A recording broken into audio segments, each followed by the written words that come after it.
Oh wow, we're a minute and a half early. That's awesome. That's good. All right, Didn't expect all right, that, man. all right. Get your face in. I'm gonna have to be like your best buddies All right, ever. that's better. Yeah, All that's right, we're better. good. All right. Okay, All right. So, you're taller than me. You look like you're like smaller. yeah, I'm shorter than you exactly. You got the big chair. That's what Yeah, that was you're leaning about. back too. Okay, that's what it is. Okay, all right. Let's get more comfy and lean back. Okay, all right. It'll take me about 5 minutes for everybody to come on. Okay. Damn, it's hot. Are you hot? Hey, what's up? Yeah, the people saying, hey, guy. Hey, How you doing? everybody, shout out where you're from. Yeah. Let us know who's in the building. We need to know. I've been doing this for a while, so I kind of project my voice. Okay. But Dante has he has a deeper voice, but Baritone. he's like chill with it. So if I'm too loud or he's too quiet, just let us know.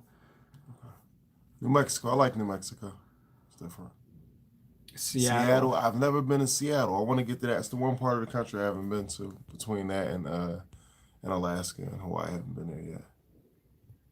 Mexico Virginia, to definitely.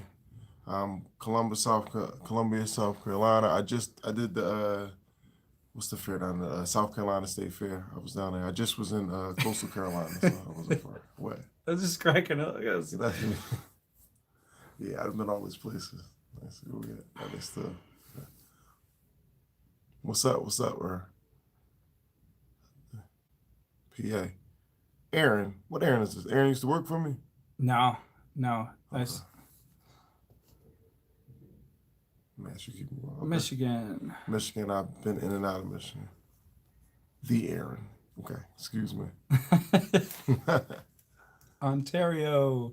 Camden, Michigan? Is it Camden, Michigan? Hopefully it's Yeah. not like Camden, Jersey. No, it's got to be much better Gotta than be our better than that, Camden. exactly. Montana, I've been through Montana, drove through. It's a long drive. It's a long, boring drive. Colorado, okay, been through Colorado. What's up? We gotta put that song on. This guy's been everywhere. I was trying to copy it. Reno, okay. Now listen, Reno, I'm there. I'm in Reno 2 or 3 times a year. So I do the rib cook off. I do street vibrations. I did Hot August nights also. So I love Reno. That's my city. Reno and Sparks. I get down with that. I'm gonna just try to stay out the casinos in there because I don't want to. I hate how this thing turns off if you don't touch it. San Ann, that's the Riverwalk. I definitely know San Antonio. Yeah, Riverwalk. That's the best. Yeah, I've been everywhere. I have. I've listened to the whole country. I've sold everywhere. I love the country though. We good, man. We're waiting for everybody to get on so we can entertain y'all a little bit. Should be pretty informative. I think so, at least. That's up to y'all. Yeah, it's got to be a way for this to stay on. No, It's kind of sucky. I'm not the tech guy. I've been touching the screen for the last 4 times. We got to take turns touching the screen. Yeah. That's how it If you goes. see us reaching over, if you guys keep talking, we see the comments. If there's too long of a pause, it just disappears from the screen, and then we got to take our finger and touch it to make it come back. It's irritating, but it's all right. Oregon, I haven't been in that area either. I got to get I promise this year I'm going to get up in that area sometime. I'm going to get in that Oregon, that Washington Oregon's area. you would like Oregon because it's dry, no humidity, but it's a little cooler than Cali. Okay, that's cool. Although I love Cali, but yeah. Could be there. It's 55, right? Yeah. I like that. 55 works. I'm not used to this cold at all. I've been on the road for like 2 years on and off, but in the wintertime I'm on the road because I don't like the cold. So last year I was in Florida and California, and I just came up from South Carolina, so I'm staying home now because I want to see the family and stuff. So Philly. Who's Philly in April? the house. What up, April? April. Okay. Massachusetts definitely been. We're both originally from Philly. What's it called? All right, so I'm gonna do it. I'm gonna start. This is hey, Dante has been kind enough to take time of his ridiculously crazy selling days and hang out with you guys. And he's actually a big personality himself, and I think he's done stuff like this. He's played around in the last couple years with doing some stand up, and so he's no stranger to this. You can ask him anything. He's an open book. He's not afraid of anything. I'm going to give you we're going to talk about selling today because he's one of the best sellers I've ever met, and he's helped me become a much better seller. Stop it, Aaron. Are He said, "Oh, she trying to slide up on you." Yeah. Okay, okay. Who? You or me? It doesn't matter. Oh, go on. Because that's what she's being silly. Because Okay. that's like we get 5 of those questions every single time. Okay. All right. So That's hilarious. anyway, I met Dante about 5 years ago. Here's what I know about his life. I'm going to give you a quick synopsis, and he can correct me if I get anything a little mixed up. I grew up in West Philly, right near Will Smith. We didn't know each other. I didn't know till years. You grew up in South Philly, right? South Philly, yep. So he was in a rough neighborhood. He got into trouble early on, and hanging out with the wrong people. And but he was very good at what he did, even back then, even doing stuff that wasn't the best stuff to do. Be the best. Yeah, he was the best at what he did. Even when it came to like getting in with the wrong crowds and stuff. And but it came and bit him, In the behind. I mean, you can keep going, and I'll Yeah. lapse on it. So I grew up in a rough neighborhood, and it's funny because I wanted to talk about this before, right? So I want to take over the show with that. I'll give a little a brief snippet on what I'm talking about. So I want to write a book, and the book is going to be titled "How do you tell a starving person it's wrong to eat?" Right? Because when you talk, if you're in a place where you have no money at all, if you're starving, if all you see around you is like the bad thing, is the wrong thing, the robbing, the stealing, the selling drugs, all these things like that, and you don't see any positive people making it, and you're hungry and you're starving, how do you tell the person it's wrong to do that? Right? So it's a book. It's going to go deep into a lot of different levels, but just to get that started, I was in that situation, right? Now, I'm not the person to say that, oh, that's the right thing to do, because it's not. But what I'm saying is I didn't understand different avenues that I had, and experience is the best teacher on a lot of stuff. So I got caught up in a lot of in the wrong stuff. We came from a poor neighborhood, so the only way that I saw to make money was either, rap or play basketball or sell drugs, which I did all of them. And the way out I had was through selling drugs, unfortunately. Got locked up when I was young. Came home, the little juvenile thing, came home, even in the same situation, got caught up with the same thing and got really good at it, unfortunately, selling drugs. And, made a lot of money along with it, but got caught up and got locked up. That's the bad side to it. But there's a good side. There's a silver lining in that, because I went to jail and I came home, and I didn't want to do that at all. But what I didn't know is that the life that I lived was an education. It was a basis of education for what I'm doing now. So sales are sales regardless. It's still the same thing. So I taught myself a lot about the business without even knowing that I taught myself a lot about the business. And then I'll stop here and let Matt go further. So basically, Dante tried a bunch of retail type places, just working for shoe stores and stuff like that. And he kept finding that like he didn't fit in because he was too big to just be a cashier or a salesperson. And he finally got in with people selling different types of oils and stuff, and people selling different types of skincare products. And he started working for them, and he became such a good salesperson that he realized, like, I'm doing all the work, and I'm giving most of the percentage back to these people. All they do is hand me the product. I can make this stuff myself. So he sat in his kitchen and he worked with some different ingredients, and he came up with a very simple but very effective exfoliant slash moisturizer with a couple different products paired together that he can demonstrate on anybody with just a spray bottle and a bowl and a tiny little table. And basically within 5 minutes, he's educating half the world. Doesn't even know what exfoliation is or how it works, or like women probably know better than men, but like that people don't understand. You can wash your hands a million times and your hands are still like the dead skin, and everything is still holding a lot of junk that only exfoliation can get rid of. And so, he's educating people, and then he's offering them a product that some of his competitors doing similar things will offer for like 4 times as much. So his price is really good, but he makes it himself. And so it's a really great price point for him too. Wow. So anyway, we got introduced because I needed someone to vend with me at the spot, and immediately we just hit it off. We were like kindred spirits, and he started getting me into state fairs, And I had never known about state fairs. We started traveling the country. Then he's got me into malls. That's how I know I could even be in a mall as like a little time artist, like that I could actually be in a big shop mall.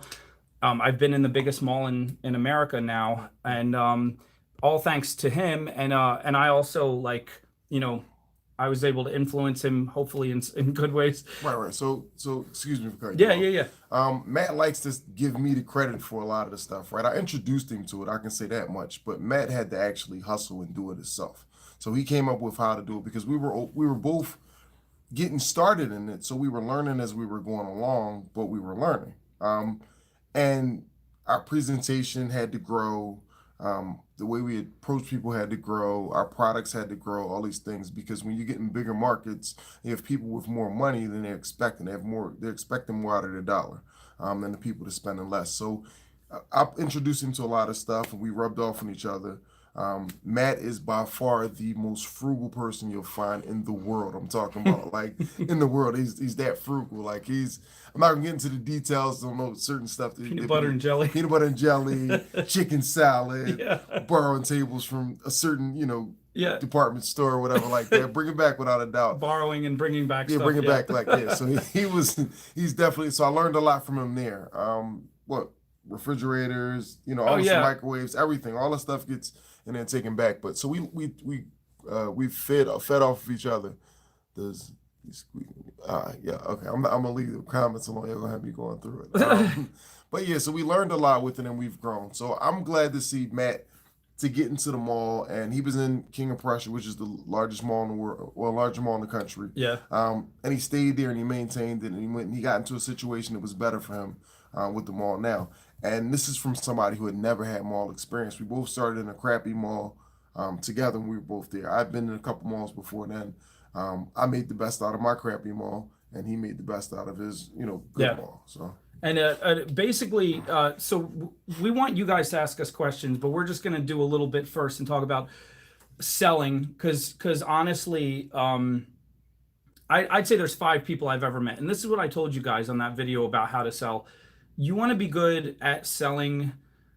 1% of the people that go to craft shows are gonna be successful. Like you got to be the 1%, because 99% think it's like baking cookies for their kids' bake sale, and they just show up and people are gonna buy the cookies or whatever, and that's the end of it. If you want to really make money, if you really want this to be a second career or even a whole career, you have to be so aggressive, and you have to throw yourself into it completely, and you have to be different than everybody.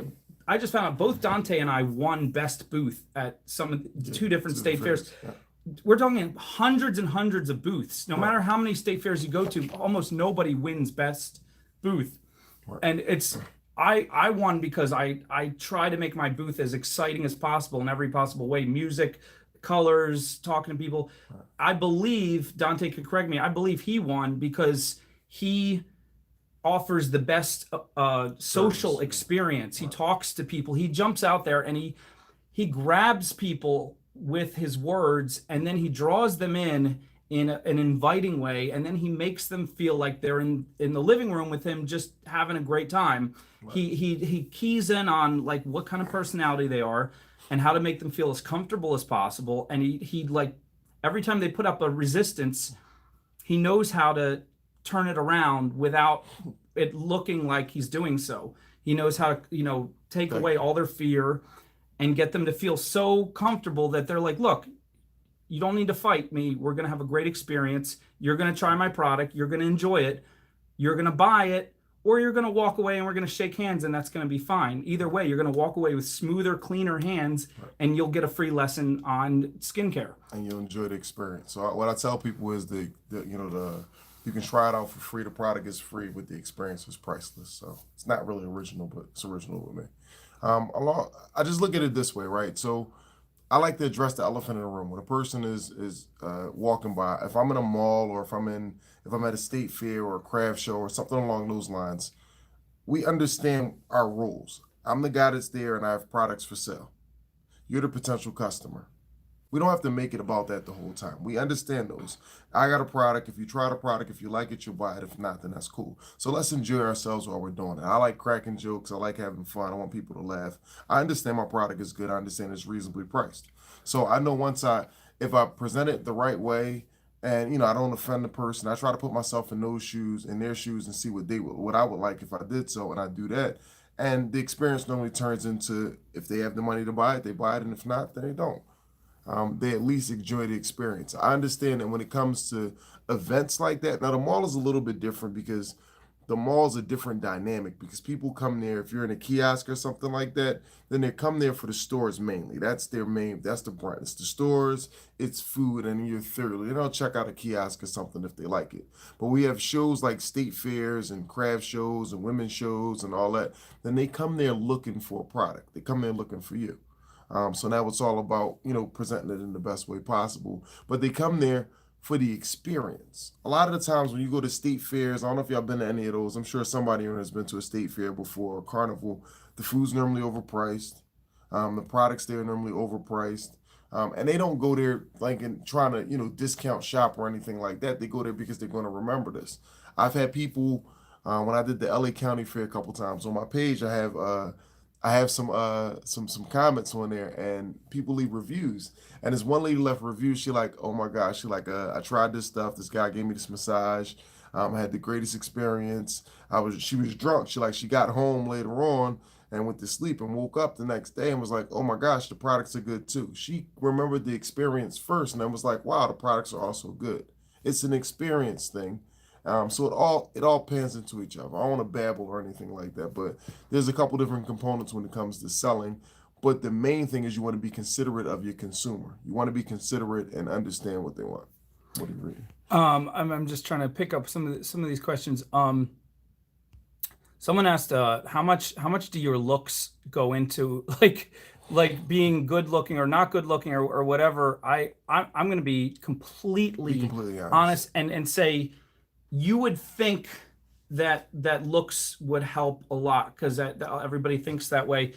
I have had the worst selling days when I'm not feeling myself, when I'm feeling awkward or in a weird mood. I connect with people and they sense that energy and they just walk away. And other times, and I can tell you, like I've had nice clothes and been all, everything all in place and it doesn't matter. I've had other times where I just feel great. I feel amazing. And I just trip. I mean, one time I bumped into someone, one time I spilled something and somebody said, "Oh, whoa." And I said, "Oh, excuse me." And the energy of me just being happy in that moment turned into a conversation, turned into a sale. It's you're gonna have days where you feel, I mean, you're gonna feel like, oh, I have this going for me, I don't have this going for me. Dante, he's had times where he showed up, he invested thousands of dollars, he showed up and his product didn't arrive, or he was stuck with 5% and he had to make it work. Like It's it's energy, it's not looks. now I'll add on to that. It is looks sometimes. It depends, right? So all right, so looks. I'll put it this way: if looks get you in the door, right? Sometimes, and then your presentation keeps you in the house, if that makes sense at all. So when I hire people, I go to hire people because I hire them sometimes based on how they look, and then the rest on their reliability and these type of things. People look first. So some people are shallow. They're gonna look like, oh, if I'm walking by and there's a pretty female, and I'm gonna look. I'm like, oh, what's she selling? I'm gonna look that way, and then if it's worth anything, then I'll buy it. Does that mean I won't stop for the one that doesn't look nice? No, that doesn't mean that. I'll stop for them too, but I'll stop faster for the pretty female. And then females are like that also. Females are very visual. So I'm a tall guy. I don't know if you can tell. I'm 6'3", Yeah, about he's very 240. tall. Uh, I think I'm you're like 6'4", but Yeah, 6'4" in yeah. boots or whatever. About 240. I'm put together somewhat. I box professionally, so I look okay. Um, so that draws people in, but it doesn't draw them that much. Like some people, I'll stop and I'm like, oh, what it looks, but 100% selling, I don't know. You've got to have energy. It's the energy part of it, like that. You'll get people over there, but to sell the stuff, you've got to have energy. You got to know your product, and you have to be pleasant. Pleasant is somewhat because I've been places. Have you ever been to Columbus? flea market before? Yeah. All right, so Columbus Flea Market, they have this unique place where they sell food, and there's there's girls, and they curse you out the whole time. They curse you out, they call you out your name, everything. But that's their gimmick, and it's really funny, and they make a lot of money along with it. It's not like they're offending you to a point that you feel like you're disrespected, but they're offending you in like They're trying to get breaking your balls type attention. of fish. Yeah, that type of There's thing. there's like a famous restaurant where the waitress is supposed to be super rude to you and Right. see how many jokes she can crack, and people Exactly. come there to just crack up and see what she's going to say about them and all their friends. Yeah, honestly, How do you price? let me see if I can find some more questions. Pricing. I go with mine. I kind of look at what the other prices are. So I look around, and I know for my body scrub, I know what I want firstly. So I know I never want to buy anything and mark it up anything less than 5 times. So I want to make 5 times more on my money at least. And with my body scrub, I make more than that. I just look at the competitors around. So competitive pricing is what I do. So I look at the highest end of it and the lowest end of it, and I try to find somewhere in the middle if the money works for me. So that's how I do pricing. And here's something that I want to say to everybody when it comes to selling and pricing. You got to do it. And I was talking about this to Dante earlier when we were talking about what we were going to talk about. Like, have you messed up? Have you felt like you gave a price too high? All the time. You've been doing this how many years? 11 and a half 11 years. When was the last time you felt like you threw out the wrong price to somebody? Where if you only went $5 higher or lower, it would have been better. Maybe today. Maybe today. Right? So he's after 11 years and literally hundreds of thousands of dollars in sales, he messed up his pricing today. Stop. And I'm saying this gently, kindly. I'm not trying to be forceful, but please stop stressing yourself that you have to find the right price point or the right way to sell, or you got to get out there and you got to do it, and you got to fall on your face and get up and do it again. Fall on your face, get up, and just keep the smile on your face and understand that you're doing it. The guy sitting at home on his couch, he's the one who's never going to figure out pricing. Understand this. There's the majority of the successful people, they always tell you mess up, mess up, mess up, and mess up again. You can't understand where the wrong is until you mess up. That's how you understand it. That's your baseline now. Now you understand what's wrong. Now it's like, all right, I did that wrong, so this is right. I know how to do this. I'm not going to do that again. I'll do that. It's just like the most effective teacher when you're raising a child. You can tell a child, don't touch that stove, don't touch that stove, don't touch that stove 1,000,000,000 times. They don't remember it until they touch the stove and it's hot. That's wrong. Now they're not going to touch the stove again because they understand that. It's the same thing with selling and business.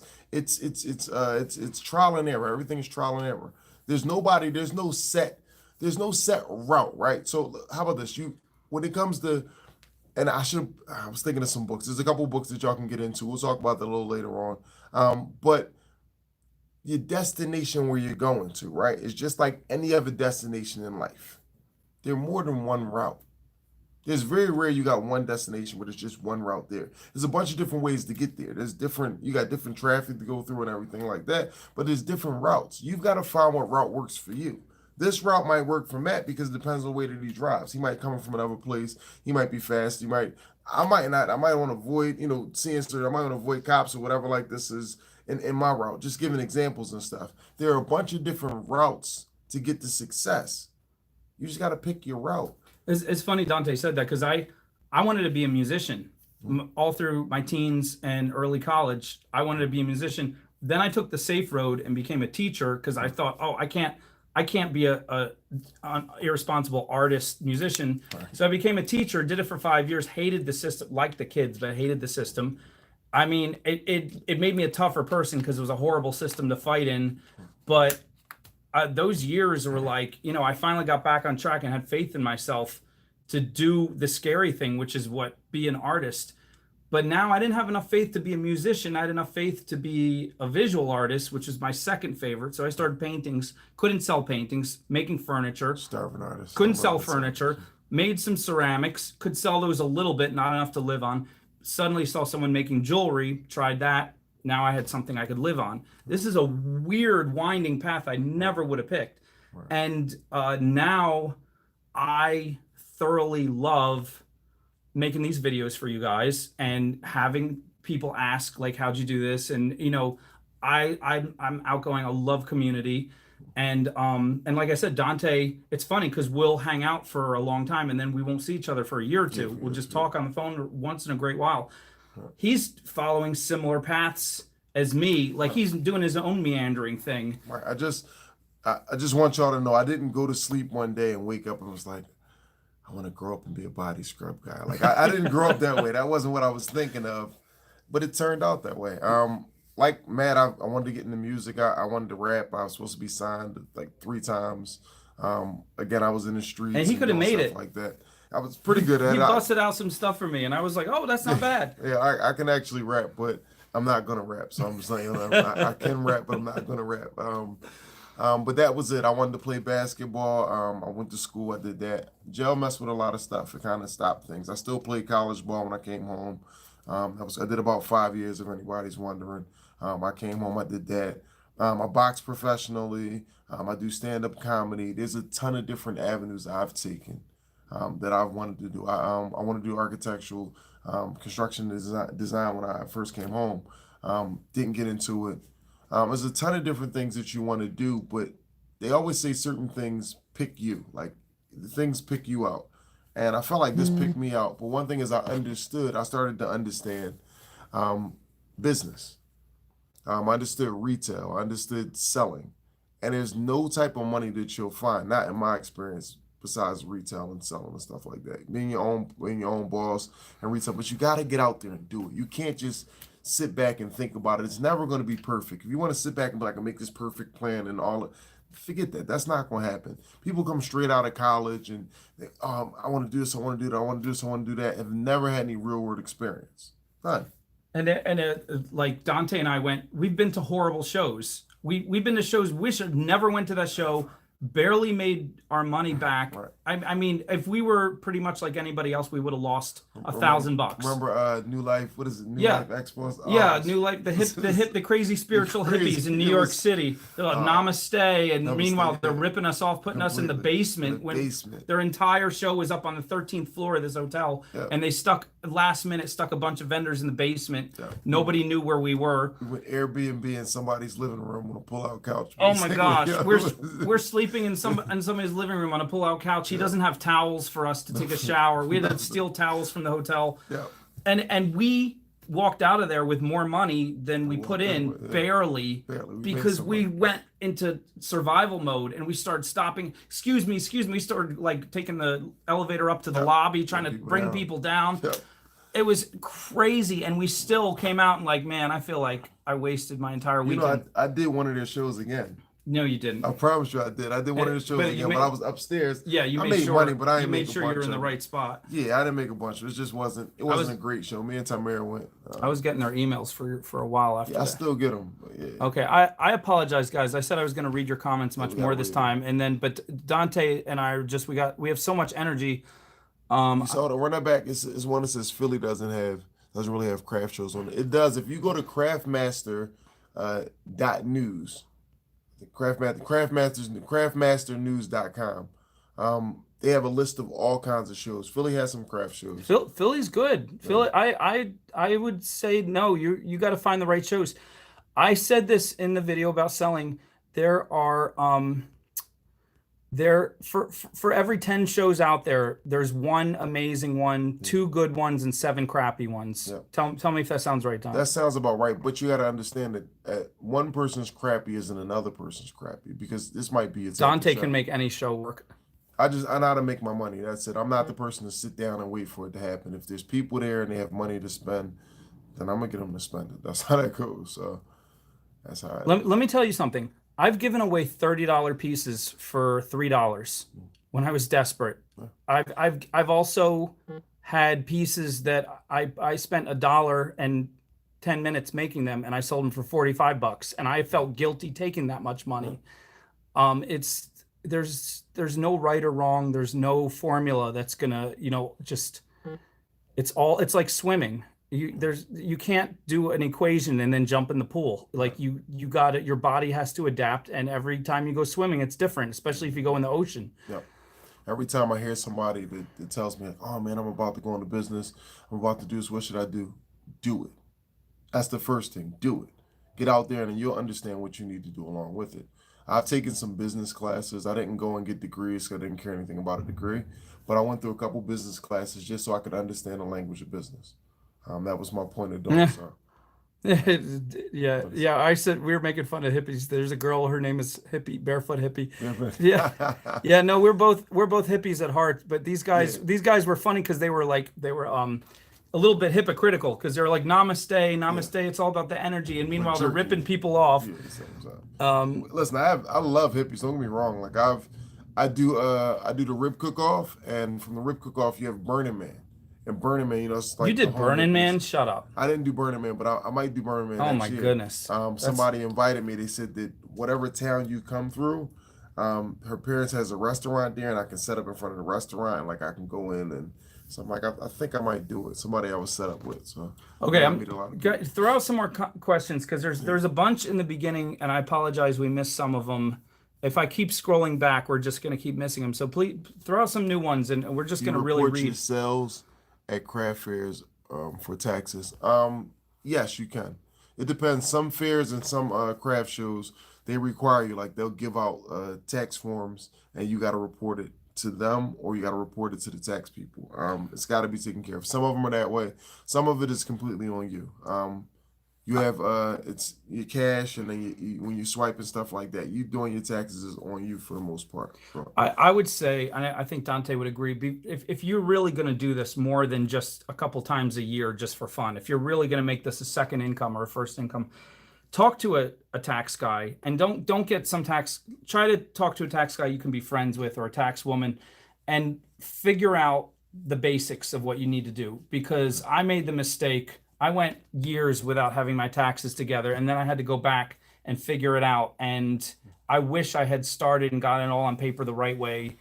You know, so I knew all the rules, and but don't find anyone who's going to make it complicated. It doesn't yeah, have to be that complicated. It should be get a as simple as 1099. possible. Yeah. Get a 1099. Just try and keep track of all your spending because that's going to be a part of it. If you're traveling, your miles, all this, it's not the hardest thing in the world to do. They have apps that The organize credit card everything. app we both use Yeah, tracks all tracks your all stuff like sales, that. Yep. super easy. It's Square, by the way. Square. Yep. So that's all And you can PayPal do. and Square are the two big ones. If you already have PayPal, stick with them. If you don't, I'd say Square is the best. Yeah, I like Square. Square also, if depending on if you're serious about selling and you sell regularly, then Square offers loans. There's a lot of things you can do along with it, but it tallies up everything that you do. It tallies up all your sales, Yeah. and it breaks it down for months, and even breaks it down from day by day on what's your busiest hour and all that stuff. So there's ways to track everything. And I'm not a tech guy. I'm Um, super not tech savvy, and and it's easy for me. I'm saying, and I'm less of a tech guy than I don't he believe is. that, but I'm, maybe. I'm listen, less. I get He's my son to do everything. I'm less of all of it. Now you get me on social media, I can do that stuff easy, but other than that, nah, I hate tech. I keep all receipts. I've even heard there's this app where you can just scan your receipts It and then is. throw them out. It is. And It's Cam something. Let me see. all right, Dante, what about Venmo and Cash App? I don't know. I don't even use those. Venmo's okay. Cash App is more common. Everybody uses Cash App. Um, I forgot the name. I gotta look at my it's Cam something, whatever it is. I paid it for the year. You definitely Vem, need to run credit cards. you gotta run credit You're cards. gonna Just lose 60% of your I've sales. had shows where the majority of like them state fairs, people come with their credit cards. A lot of them come with cash for some of them too, but a lot of people you'll miss a lot of money, Especially like the a big lot of sales. money. People don't want to carry around that much Yeah, cash. yeah. So you don't want to do that. But Venmo, True. Cash App is good. People are more. If you had to pick between the two, I tell people Cash App all the time. People are more. Um, they recognize Cash App a lot more than Venmo. Use PayPal. Yeah. I like Zelle. If you use it. Yeah, And Zelle is cool, but it's not instant all the time. So if you catch it the wrong time of day, then that's a problem. Venmo is really good. If people like it, I mean, again, all this, whatever you can. There's no reason that you can't have them all. You can have Cash App, Venmo, PayPal, Square, all of them. You can do all of them together. They're not charging you anything. So just to have it, so when people have it, you can cover all boards. What do you take? Everything except food stamps. Like you know what I'm saying, like everything. By the way, Dante is taking time out. I really appreciate it. I know he's enjoying this, but I also appreciate him taking time out. He closed his booth a few minutes early, Which is not me. and did you want to give it a website or anything, or how maybe people want to check out You your can check us skincare out. stuff? It's www.embraceyourbody.net. That's my website. There's a link to my Facebook page on there also.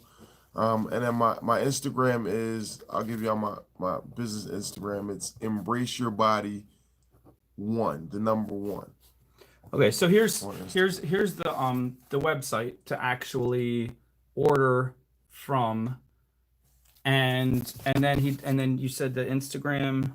It's Embrace Your Body One, the number one. Um, I'm actually doing my Cyber Monday, Cyber Week sale, so I didn't want to really plug, but we're here. We're plugging. that's the Instagram. Show them your logo real quick. Can they see it? Oh, sorry, you're real comfy. I don't want to move the camera because then it'll get messed up. See the EYB? It looks like a butterfly. That's Embrace Your Body. I think that's creative. It's pretty cool. When I got it done, I remember the guy charged me like $550 or something like that. So I jumped on it immediately. Like $550 or something like that for it, but it's an EY and a B, and it's a butterfly, and I didn't think people were gonna get it. And in Harrisburg, they weren't getting it at first. And when I went out to California, everyone was saying, "Oh, it's so nice," which I felt California. See, California is your people. Yeah, I California love knows Cali. That's how to my party. exactly. I like Cali. I'm in Cali at least 5 months out the year. I'm always out Cali, so I love Cali. Okay, more questions. Any more questions? And I apologize that people asked questions 20 minutes ago when we were just blabbing. We had to get that out of the way. Thank y'all. And then the other one, I don't want to give y'all my other page because I'm a fool. Like I'm completely a fool. So we'll keep it business on that page. But yeah, I'm a fool. I do stand-up comedy, so yeah, I'm a fool anyway. But that page is great. SoCal, I love SoCal. I'm loving. I love the beaches in San Diego. I love everything about LA. That's my place. I definitely do SoCal. Why do you dance now? Always. Why do you do that, Dante? Why I dance now? I don't. I don't just dance always. I've danced in this room right here. I dance in This is crazy, man. He dances everywhere. I have a video of me dancing in the living room. There's things on the wall about to fall off the bookshelf. eBay is okay. Oh, you mean Etsy? Etsy, I'm saying eBay. Etsy is good from what I hear. I'm not on Etsy, though. I don't like Etsy. I mean, let me put it this way. I scratch that. Etsy is great if you know how to internet market. I don't know how to internet market. You have to know how to direct people to your site. You can't just put up a site and leave it there. No one will see it. No one will buy. Right. You have to put a lot of work into getting people to your site, and I am not the expert at that. Someday I might be, and then I'll tell you about it. Dante, do you know anything about that? I'm terrible with that. I make the majority of my money point of sales. I make some face to face. I make some on on the website, but not much. I make just enough to keep it going. But I'm trying to divert everything towards there. Because I feel like I work too hard sometimes. Dante, sorry, this is a good one. What is your favorite thing to say to a customer? List some of your favorite openings. I don't know, but like, how you doing? Can I get a moment of your time? And you got to prepare because people will be like, you got to understand what they're going to say, what the majority of people say. I'm in a rush. I'm like, come on, I'm going to get you out of there fast. I'll get you out of there quicker than the Kardashian marriage, like that type of stuff. So, I have fun with it like that. I'm like, I'll get you out of there quicker than marital intimacy. Like, it's just certain things like people stop. They stop, and if you make a person laugh, like I'll tell people, I'm like, don't let my strapping good looks, turn you off or anything like that. Don't run your way. I don't have Ebola. I haven't. Yeah, they said no, thank you. He's like, is it because I'm ugly? It's because I'm ugly, right? I'm too short. He said, I'm it's too because I'm short. light skinned. It's a lot of different things. I do that. And because I'm fat. I'm none of the above. So I go opposites just to have people laughing. How do you approach people cold? Well, all right. So this is the way I look at it. So when you look at it this way, and even me, I have bad days sometimes. Like bad days, my bad days compared to some other people's bad days are people telling me to shut up about my bad day, basically. But I have bad days sometimes, and I've had today wasn't the best day. I still did okay, But today wasn't the best day for me. I felt like I was. The mall was Um, empty today. It was yeah, a weird day for a holiday month. yeah. And he still did, I'm not going to tell you the numbers, but he still did about 4 times what all my other friends in other booths did today. And he's It's like, this is a bad day. I was like, what are your it's, numbers?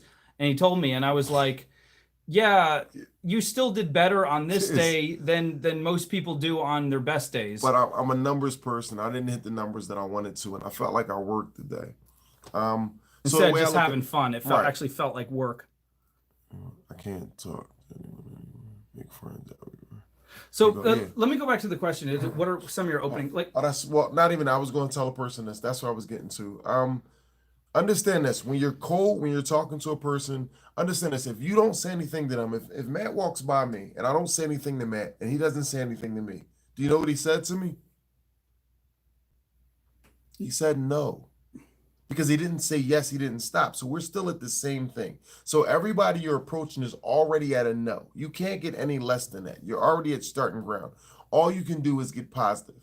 So you talk to them with the intention of getting them to stop. If they stop and they try your stuff and they like it, then they'll buy it. That's the only way you can get to that positive. So there's no downside to not, there's no downside to trying to stop them. If they say no, he was already at a no anyway. Okay, cool. You're trying to make yourself get a yes. That's how I look at it. That way I don't get depressed when I do it because people tell you no a lot. When it comes to being a salesperson, they lie to you more than anybody. You get lied to more than anybody in the world. I tell people like it's affected my regular life. My daughter be like, I love you, daddy. I'm like, whatever. Like, it's different. So Because he used to all day long, people are saying, "Oh, I'll be right I'll be back," right back. and they're I'm lying. coming They're not back. coming back. How much um, volume do you typically? Oh my God. How much volume do you typically try to have stocked in your kiosk for regular day? You gotta kind of feel it. You gotta feel it out like that. I try to keep my booth filled up, because people care about looking at something. If you look too empty, then they think you yeah, don't have enough. yeah. So when you put a bunch of it up, you put it out. I'll put all my stock out and load it up so it looks great. And that answers somebody else's question. They said, "Is it true that if I make ugly jewelry, I should still put it out?" Yes, Yes, put out. yes. Let me tell you, the guy who started Home Depot in the '70s, he had no money. His first store, he had no product. He got a whole bunch of empty cardboard boxes and put the cardboard boxes on all the shelves. So when people walked in, they thought he had tons of product. It was empty cardboard boxes. Like, That's how I go. And when you say ugly jewelry, that's a perspective thing. That's the ugly is subjective. How many times have you seen somebody say, "Oh, that girl is pretty," and you be like, "Oh, she's ugly like that." It's all perception. Somebody else may feel another way about it. So put a ton of it out. And in art is you've seen some ugly paintings that go for millions, because people look at things differently. So yeah, put yeah, it out there. Put yeah. everything out. Yeah, exactly. I Um, mean, he could Dante could easily jump into my world and start making and selling jewelry in weeks. It maybe a few weeks turnaround. He could get over that learning curve because his attitude is 100% go forward and figure it out. Dive in and figure it out once you're in the pool. right. And like if you have that attitude, just pick something and go for it. And if it's not your favorite thing, pick another thing. That's how you figure out what you can do and what you can't do. Never go off what somebody else says. I mean, you can take heed to what they say, you can take some of their advice, but don't let that be a deciding factor all the time. Go out there and figure it out on your own. I was left alone with Dante's product once, just copying what he did. Right. I made $60 in like 5 minutes. One time I was having a down day. I'm like, I can't do this, Dante. He's like, move over, move over. Let me see. He got in front of my jewelry. He knew nothing about it, and he made up this extravagant sales pitch off the top of his head. He says, "Excuse me, excuse me.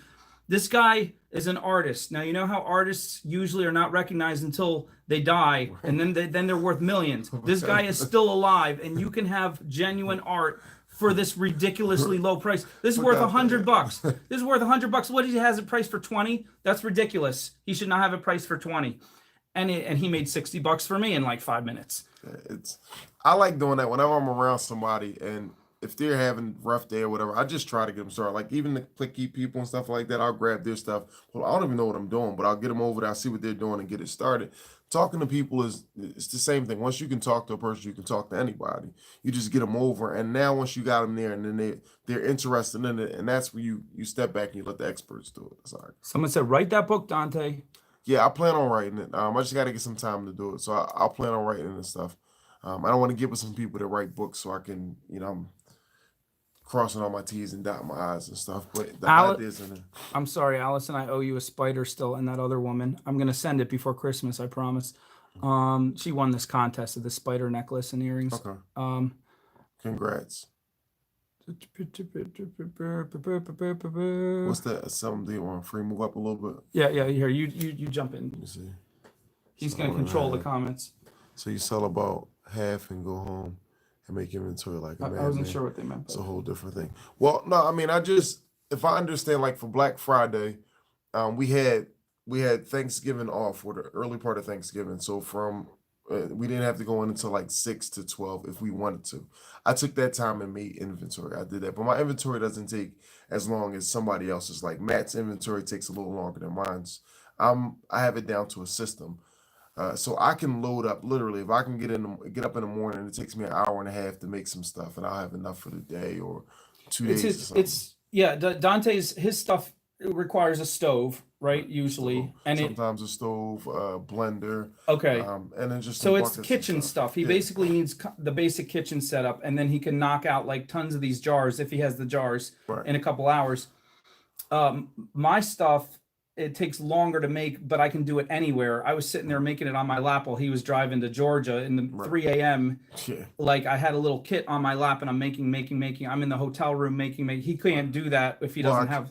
Well, I can now. You can now. Okay. I don't do it in the mall, but I figured out how to do it. So when I'm on the road, like when I'm by myself, I'll make stuff at the stand. Like I'll sit there and I make it a point to make it sometimes because people like to see that you're making the stuff. Like you're really mixing the stuff that doesn't require heat. Right, yeah. So I'm doing it. Even the ones that require heat, I bring a coffee pot. So I do the coffee pot stuff. So I figured it out because before, remember, we used to I'd have to make a bunch of stuff and then load it up. And then once I run out of that stuff in the school, but when I'm on the West Coast and I drive to the West Coast and I run out of my stuff, I got to drive all the way back home to get more stuff and do it. That makes no sense. So I figured out how to make it on the road.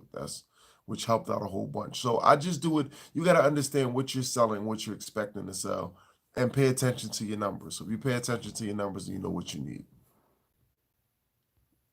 Here, see if there's anything else. Any other good questions you want to go for? I complimented a man on what he was wearing, and he bought a necklace for me and paid more than it was asking. I mean, that's okay, right? But I don't like doing that, right? So if I compliment a person, it's a genuine compliment, right? It's a genuine compliment. If I think somebody's pretty, I would say they're pretty and stuff.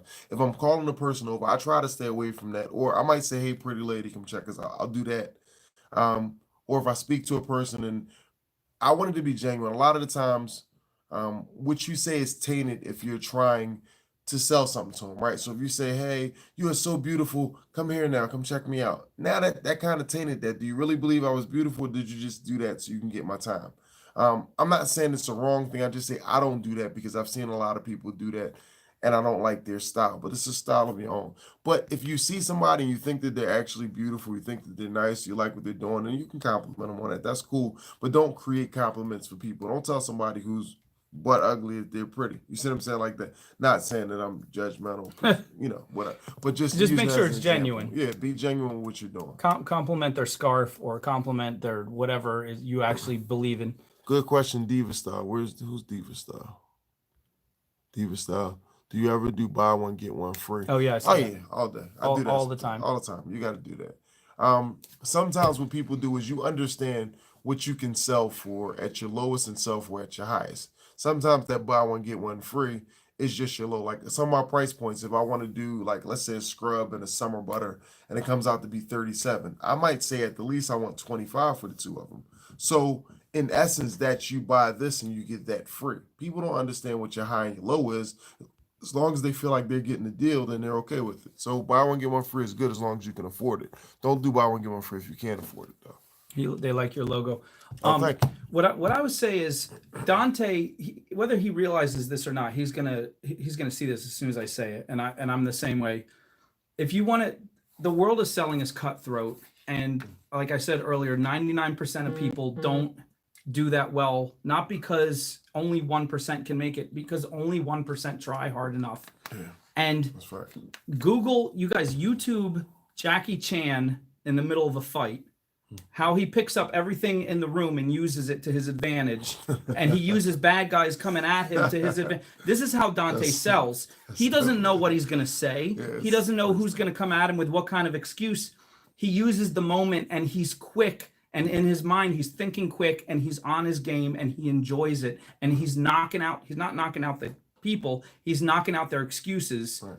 and he's knocking out their fears, and he's knocking out his own fears.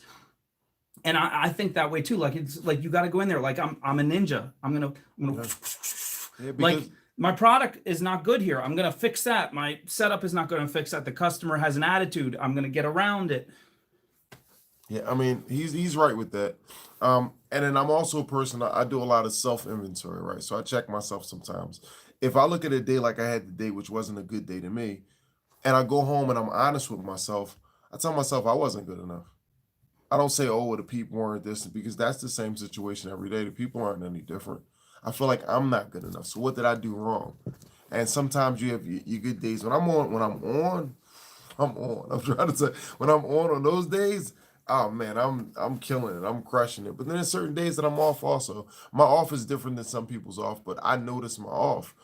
So I'll even be like, I pushed a little bit more for this, or I could have did this, and I could have upsold this, I could have done that. It's always taking self inventory and not being settled. I'll never sit down and just wait for somebody to come and try and get my product. I don't do that. I talk to people, I engage with them, I introduce it to them, because you can't be mad at yourself. You can't be mad at yourself if you gave your all. You can be very mad at yourself if you didn't. If you just put it out there and think you can do it, then anybody can do it. That 1%, I've been around and I've seen some old heads that they've been doing it forever. They do like 8 shows and they crush it the whole year. And they've got money on money on money because they've done it for a long time. And you've got some people that just get there and fizzle out. They can't do it at all. And these shows, some of them are expensive. I paid 5 grand for a show and for 19 days for a 10 by 10, and that's all you get. You don't get anything else. There's no guarantee of anything. And had to make my money. I've made my money from there. I've paid less than that for shows. I've paid 15 for a show. Is it possible to pay a mortgage with a job? Yes. How long man. you been paying your mortgage with this? Man, my mortgage, not mortgage, rent. Forget that. I'll tell you, I pay 1,700 in rent. Rent, but you had a house before that, right? Or were you Yeah, renting that? no, we had a house. We had a house. He had a house in mortgage. Philly, had a mortgage. He had cars. started renting a second house at the same time. How many cars did you and your wife have We had total? a couple cars. We had Two cars. How many kids? 6 kids. Six We had kids. 5, Were and they we just fully got a new fed one. and clothed at all times? All the time. I mean, I make $250,000 a year easy. Like, that's not hard for me. Like, that's easy. Yeah, you can. It sells. Like, you're crushing. And Dante's telling you he's not top of his game. He meets people, like people in their 60s who've been doing this 30 years. They narrowed it down to the best shows, Yep. and they go to maybe 8 shows a year, 10-day shows a year, and they make what, 20,000 at each show. At each show, they're crushing. And so they're taking home 15,000 at each show, like times 8 shows. And I mean more than that. Like, I've seen some that crush it, 40, 50 grand a show, depending on what you're selling. So they're basically they're working half the year, if that, and they're making 6 figures and then some. And like, but it took them 30 years. Maybe it wouldn't take everybody 30 years, but they're veterans. They get out there and they're like they've been because they've learned it. So I'm new to it, right? And then the one thing I like is when those older people and the one thing I'm never the person, I don't toot my own horn. I'm not that person. Like, you'll never hear me say, I'm the best, I'm the best, I'm the best, I'm the best. I don't get into that. That's for people to figure out if that's the case. I just want to get my money. But a lot of the older people that have been around, we're talking 30, 40 years, they've been doing this, and they see me and they love my hustle. They love it. They're like, yo, man, and they give me all kinds of tips. And because I work, I don't sit back and take anything for granted. I work hard, like really hard. He puts in 14-hour days. Yeah, easily. And I like right now, I'm in the mall, and it's 7 days a week, and it's the Christmas season, so it's getting the hours are getting long. I don't have anybody working for me right now. I'm literally doing it every single day. I'll drive home 40 minutes. I'll do what I got to do. I got to get up in meetings in the morning and stuff, so I'll sleep maybe 5-6 hours tops, and then be back and doing it again. So you got to do that. It's because I understand I got a bigger picture that I'm going for. So and what I was saying is those older people, like they take the hat off to me. They tell me everything. Like, yo, you need. I'm relatively new. I've been doing my business for 11 and a half years. I've been traveling on and off for like 5 years. When we met, I just started really traveling. So for like 5 years, I've been traveling, and I'm getting that down pat. So it's very hard to do a show by yourself. I mean, it is, but you've gotta figure it out on your own. Like I've done some. I do shows. The advantage of me doing shows by myself is I don't have to pay for hotels. So I told you what I made. I told you Sleeps what in I'm his doing. car. I sleep in my car. I'm an LA Fitness member. I go to LA Fitness and work out in the morning and shower. She showers at the gym Showers at at the a gym. $30 a month gym. So he's basically paying $1 for a shower, Exactly. and he's sleeping for free in his In the car. car. So he killed that $80 hotel fee And right there. when I realized that, I had people traveling with me because I do shows and I hired a couple people, so we were traveling. I paid over 30 grand in hotels. Yeah, When you 30,000 a year in 30,000. hotels. If you pay That's a over lot of 30,000 money. in hotels, so when I'm by myself, I'm sleeping in the car. You can believe that. That's definitely that could be 30 grand in my pocket, and so I do that. So it's with the shows you have to understand. I can talk to a bunch of different people at the same time. I can bring people into my demonstration, involve people. I've learned how to do that. It's easier when you have people, but you also have to rely on people. I'm not a big fan of relying on people because you kind of got to expect the person's work ethic to be less than yours. It's very rare to find somebody that matches you. I'm gonna add to what he said. Like I hate being alone. I like bringing apprentices with me. I like having a partner. That's why when I first started, it was Dante and I were sharing everything. Right. We had a booth side by side, Yep. and that's what made it worth it. When we separated, started doing our own thing, I had to pick up apprentices immediately. I had to pick up people to go with me. And my ideal would be a partner like, somebody who's equal, who either wants to help we do one product together, make it kill, or they have their own product and we go side by side. Yeah. But if you could bring a husband or wife or a daughter, there's mother daughter, there's everything, there's brother sister, there's best friends, there's like anything you can think of. It's ideal because you want people invested in it. If they're invested in it, then they work harder. And If you're just working for you and they're punching the clock, then when they're done punching that clock, then that's it. And I'm going to tell you, Dante's level of extroversion is off the charts. I think it's higher than mine, but I think I'm the highest I've met until then. So we can meet people and we can get energy from total strangers. And but even that, like, I don't like being alone for that long in such a stressful, like, road, like traveling on the road. So see, like, I would suggest anybody who does this don't try. I don't think you would, but you try to bring someone with you. Yeah, you want to bring somebody with you until you understand it if that's the case. And if it's profitable, then keep them with you. Because you can't get everybody by yourself. I've done it long enough that I understand how I can do shows on my own, and certain shows I can do by myself, and I make out better that way. I'm unique. In them regards, like I'll drive. Like I drive from Pennsylvania to Reno, Nevada, from Pennsylvania to Los Angeles, from Pennsylvania to San Diego. I've made all these trips. And I we hate talking 40 driving, plus, and I've done it too. and I drive them like on my own, like, and I do it in 2.5 days. Like, so that's not I can't expect everybody to do that, but I do those, and I go ahead and I make the shows. I do different ones but that's me. I'm unique in them regards. I'm not telling everybody to go out and do that, but I'm telling you to go out and do something. Okay. There's shows out there. Someone asked, how do you find shows? I used to stress about this years ago when I first started out. There's two things. First of all, you find art. Like, don't forget these show lists. Like, you can go on all these show lists. It'll show you millions of shows. Like, what do I pick? Find people in your area who are doing shows already and talk to them. Yeah. And then do shows. Do crappy shows, do good shows.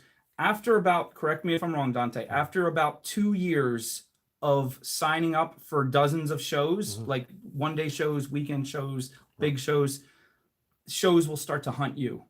People will call you, people will be emailing you. Right. Your email box will be full of people begging you to come to their show. Right. Because they're promoters and they want so the promoters have two different. Oh, thank you. The promoters have two different jobs to do. One is to fill a place with talent, with vendors, with whatever it is that their show requires, and two is to put people in there, and one goes with the other, right? So you have to have people there coming to look for the shows, and they're looking for coming looking for the vendors, and the vendors are coming looking for people. So you got to do that. So a part of that is email. They attack you through emails all the time. Every shows that I've done, I go through my email. I got tons of my email, and you get to pick which ones you like. When you go to a show, remember what you've done. Write down what you've done, or keep a mental note of how good you did at that show or how bad you did at the show. So you know, all right, next year I'm gonna do that show, or I'm not gonna do that show. That's how it goes. That's how you do it. I am a fan of certain lists. So I like the craftmasternews.com. I like that list because they have all the shows. Now, even with that list, it's not as easy as getting to the list. You still have to find the shows. I go as far as looking up the demographics. I go as far as looking up, who's there. I always look for weather. I look for all these different things that give me ideas about the show. Still doesn't give me a foolproof way. So you've I have been to there. do the show. Once I do the show, then it's like, okay, this show was good. That show was good. This show was bad. I'll never do this. I have some shows I'll never do Never again. do. And I have some shows You that I just need laugh to about do. it. Like, yeah, I had this one show in Rome, Georgia. I'll never forget. And it's a nice show. There were nice people and stuff. But I tell them my price. I tell them the body scrub was $25, and they're like, $25. Oh, it was even with that show, I made money. I didn't lose in it, but I had to sleep in my car. I had a show where I had to give. give everything away for $5. Listen So to this. I had to give all my jewelry away for $5 so I would walk out of there without losing money. Now I can do that because all this jewelry, like most of it cost me less than $1 and to make it, but still these are pieces I wanted to sell for 10 to 15 to 20. They were low end, 10, 15, 20, but I went down to 5 because people were like $10. Thank you. Hold up, I'm trying to. Yep. Barbara, thank you. We appreciate that. Yeah, you guys are throwing out a lot of compliments, and I'm not responding to most of them. And I thank you guys are very awesome. Barbara was saying 75 people watching, only 25 likes. Come on, smash the like button. Okay. We appreciate that. Yeah. Police it. We appreciate it. Yeah. There's one other thing I wanted to answer, but I totally forgot, so I apologize. You're amazing, Dante. Thank you. They said I'm on their first craft fair. Hold on. I'm going to my first craft fair in Houston on Sunday, so I'll get a good look around. Yeah, and I like Houston. I did a craft show in Kima. It was the Crawfish Festival, not exactly a craft show, and it was okay. It's just Houston is very windy. That area is like really, really windy, and that kind of threw stuff off. But I still made okay money, and Houston is nice. It's it's a nice place to be. All right, we're 1 hour in. Dante, do you have to get going? I was expecting you. It's up to you. No, go ahead. We good. All right, he's good. Throw out some more questions.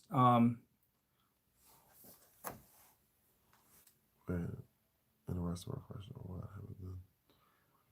Start up again. Okay, just keep doing it. I mean, some things change, but not much. Still stuff there. Let me see and pick out some. Oh, we thank y'all. We appreciate y'all viewing. I hope so. I hope we did help a lot of people. Where do you draw the line ethically about what you say to make it sell? How much line do I'll cut this completely. I only have to read the rest of the question. I don't lie. So we just had a conversation about it. It's like I need to be able to sleep at night with what I'm doing. I'm a religious person, and I feel like if I'm doing something honest, right, then why am I lying to people? If I'm going to lie to people and cheat people, I might as well sell drugs. You're going to lose that energy when you start lying. There's something changes in your voice. You have to be a really good actor to hide it, and then to keep it up and all stuff like that. I'm a completely open person. I'm gonna tell you everything true about the product, even if it means that I don't get a sell. I'm okay with that. I'm great with that. You want it, you buy it because you want it, and I'm good with that. You're not gonna buy it because I lied to you. So ethically, I draw the line there. I'm not gonna lie to you at all about the product. And with me, it comes. My conscience used to bother me. People say, "Is this silver? Is this sterling silver?" And I sell silver plated charms, and people hear silver plated and they think, "Oh, that's garbage. That's costume jewelry," not realizing that almost all the stuff out there, even stuff that goes for a lot of money, aside from like the highest end K jewelers, Littman jewelers, all the medium stuff is pretty much plated. It's real silver. It's real sterling plated, and and there's no difference on the outside, but there's like people would ask about certain things. I wouldn't know for sure. Are these earring hooks good for sensitive ears? I'd say, I would start to say, oh, they're surgical steel. They're all surgical steel. Well, I know I bought a pack that were surgical steel once, but then I bought a bunch from other places. And I wasn't sure which was which. So now I'm like kind of, so then I'm just like, you know what? I got to be honest. I think they're surgical steel. I'm pretty sure, or I say, I've been selling these for 5 years. I've never had anyone come back. I've sold to a lot of people with sensitive ears. These particular hooks, everyone has, even people who live nearby who could come back in a minute if they needed to. Never anyone came back, said they were bothering their ears. So, but that was something I had to wrestle with because I was kind of leaning towards, well, it's that. It's What's that. the page? What's the YouTube page? Put it on. Oh, yeah. Just type it up. Okay. But yeah, so I mean, just ethically, I suggest to everybody, just be completely honest with your people. Completely honest. Anything they ask, tell them. Aside from how you do something or things that people don't need to know, that type of stuff. But telling about the products, the things that they do, and all that. Yeah, be completely honest with it because you can sleep with yourself at night. If somebody comes back and asks you anything, you can be honest. Like, I told you this. This is what I told you it was, and then they can't dispute you for that. And if it's meant to make the money, you're meant to make the money. Just understand this: not every dollar is yours. Not every dollar is for you. If you got to lie for it, you don't want it. Let me see. We got any more. Guess who's back? Aaron, of course. Let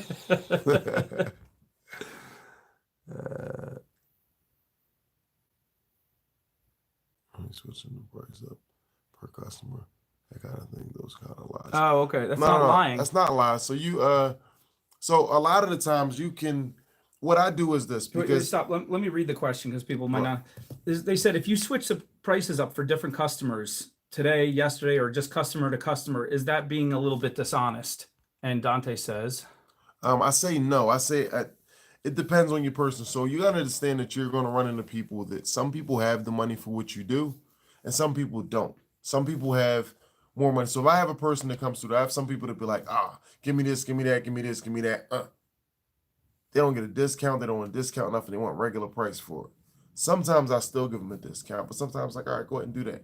If I can go high, let's say for my sets, they regularly priced at like $59 for the body scrub, the summer butter, the tube plan, the lip scrub, right? These are products y'all don't know about, but this is what it is.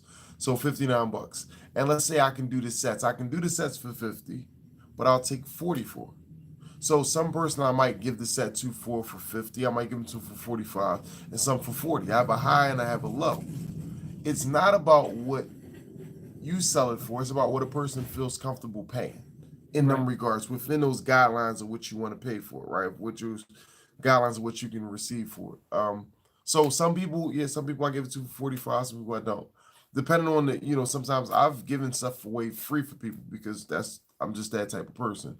But it just depends on the person in front of you. So because it's unlike if you go to a Kohl's or something like that, their price is their price.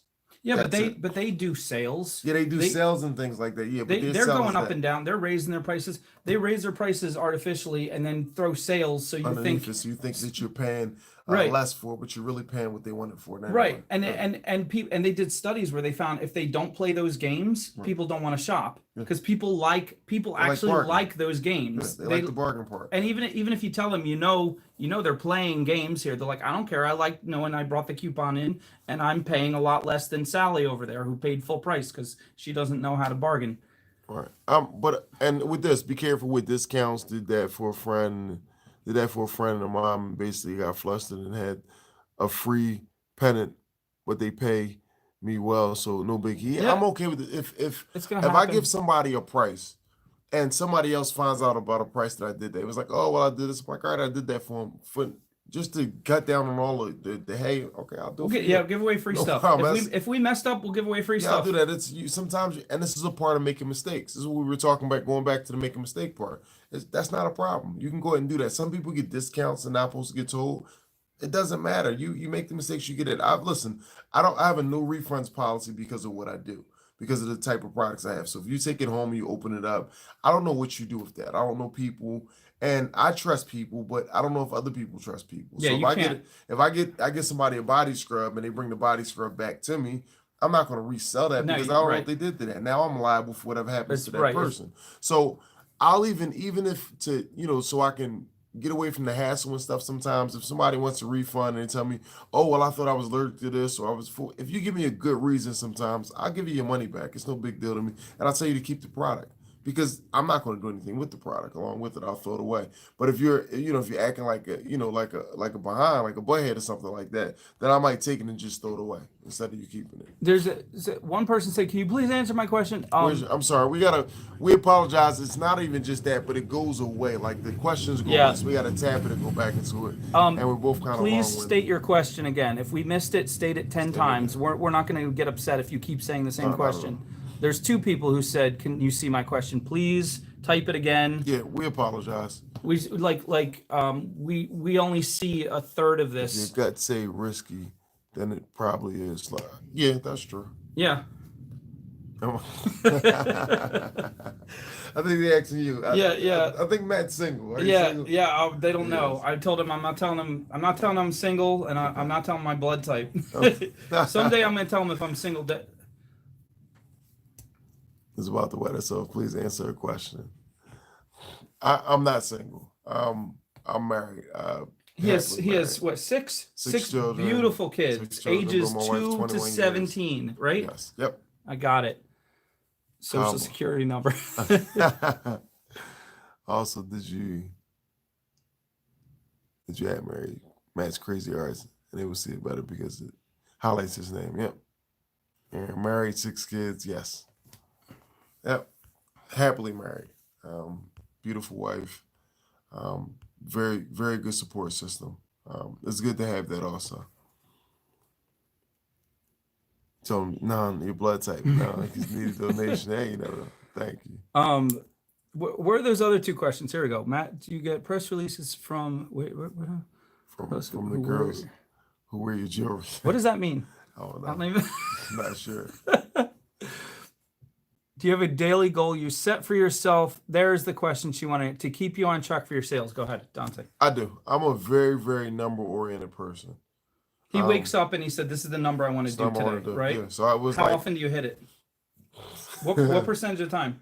About 85, 90% of the time. That's awesome. I thought I'm you were gonna say realistic with 50. my numbers. No, way more than 50. He wakes up. He says, "I want to do this much today. I know this show. I know this day. I want to do this much." And 85% of the time, he hits that number or more. Right. So yeah, I'm very number-oriented, and if I don't make my number, and I'm not That's talking a great about question too.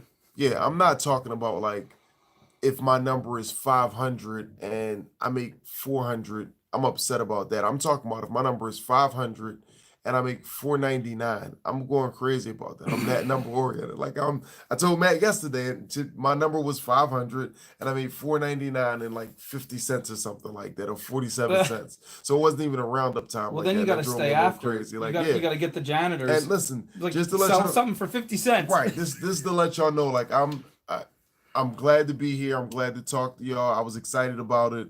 But I never leave early. We close at 9:00 and I had to close at 8:45. So we'll be set up for y'all and stuff like that. Matt understands me and he knows 9:00 means 9:30 for me. I'm catching everybody walking around, people leaving out the store when they get off and that stuff because I push the envelope. It's pretty easy when you work for somebody and it's punching the clock and your time is up, your time to leave, you're out of there. When you pay for a space, and I pay a pretty penny for my spaces, then I'm trying to get every single dollar I can. Okay, someone said they You should never let specified the goals question. never be disappointed. When I have women, when I do a video, and at the end of the video I have a girl try on the pieces so that you see how it looks on someone. I walk around and I find someone who I think will fit with the jewelry, and sometimes I find someone in 5 minutes, sometimes it takes an hour. But there are certain stores I go to where I've developed relationships, friends with people, and if that doesn't work, sometimes I use a customer. But at the end of the day, I found if I give them a free piece of jewelry to say thank you, the relationship turns into many more opportunities. Whereas before I was just saying thanks, and they were saying thanks, but oh, sorry. I want to get to this one.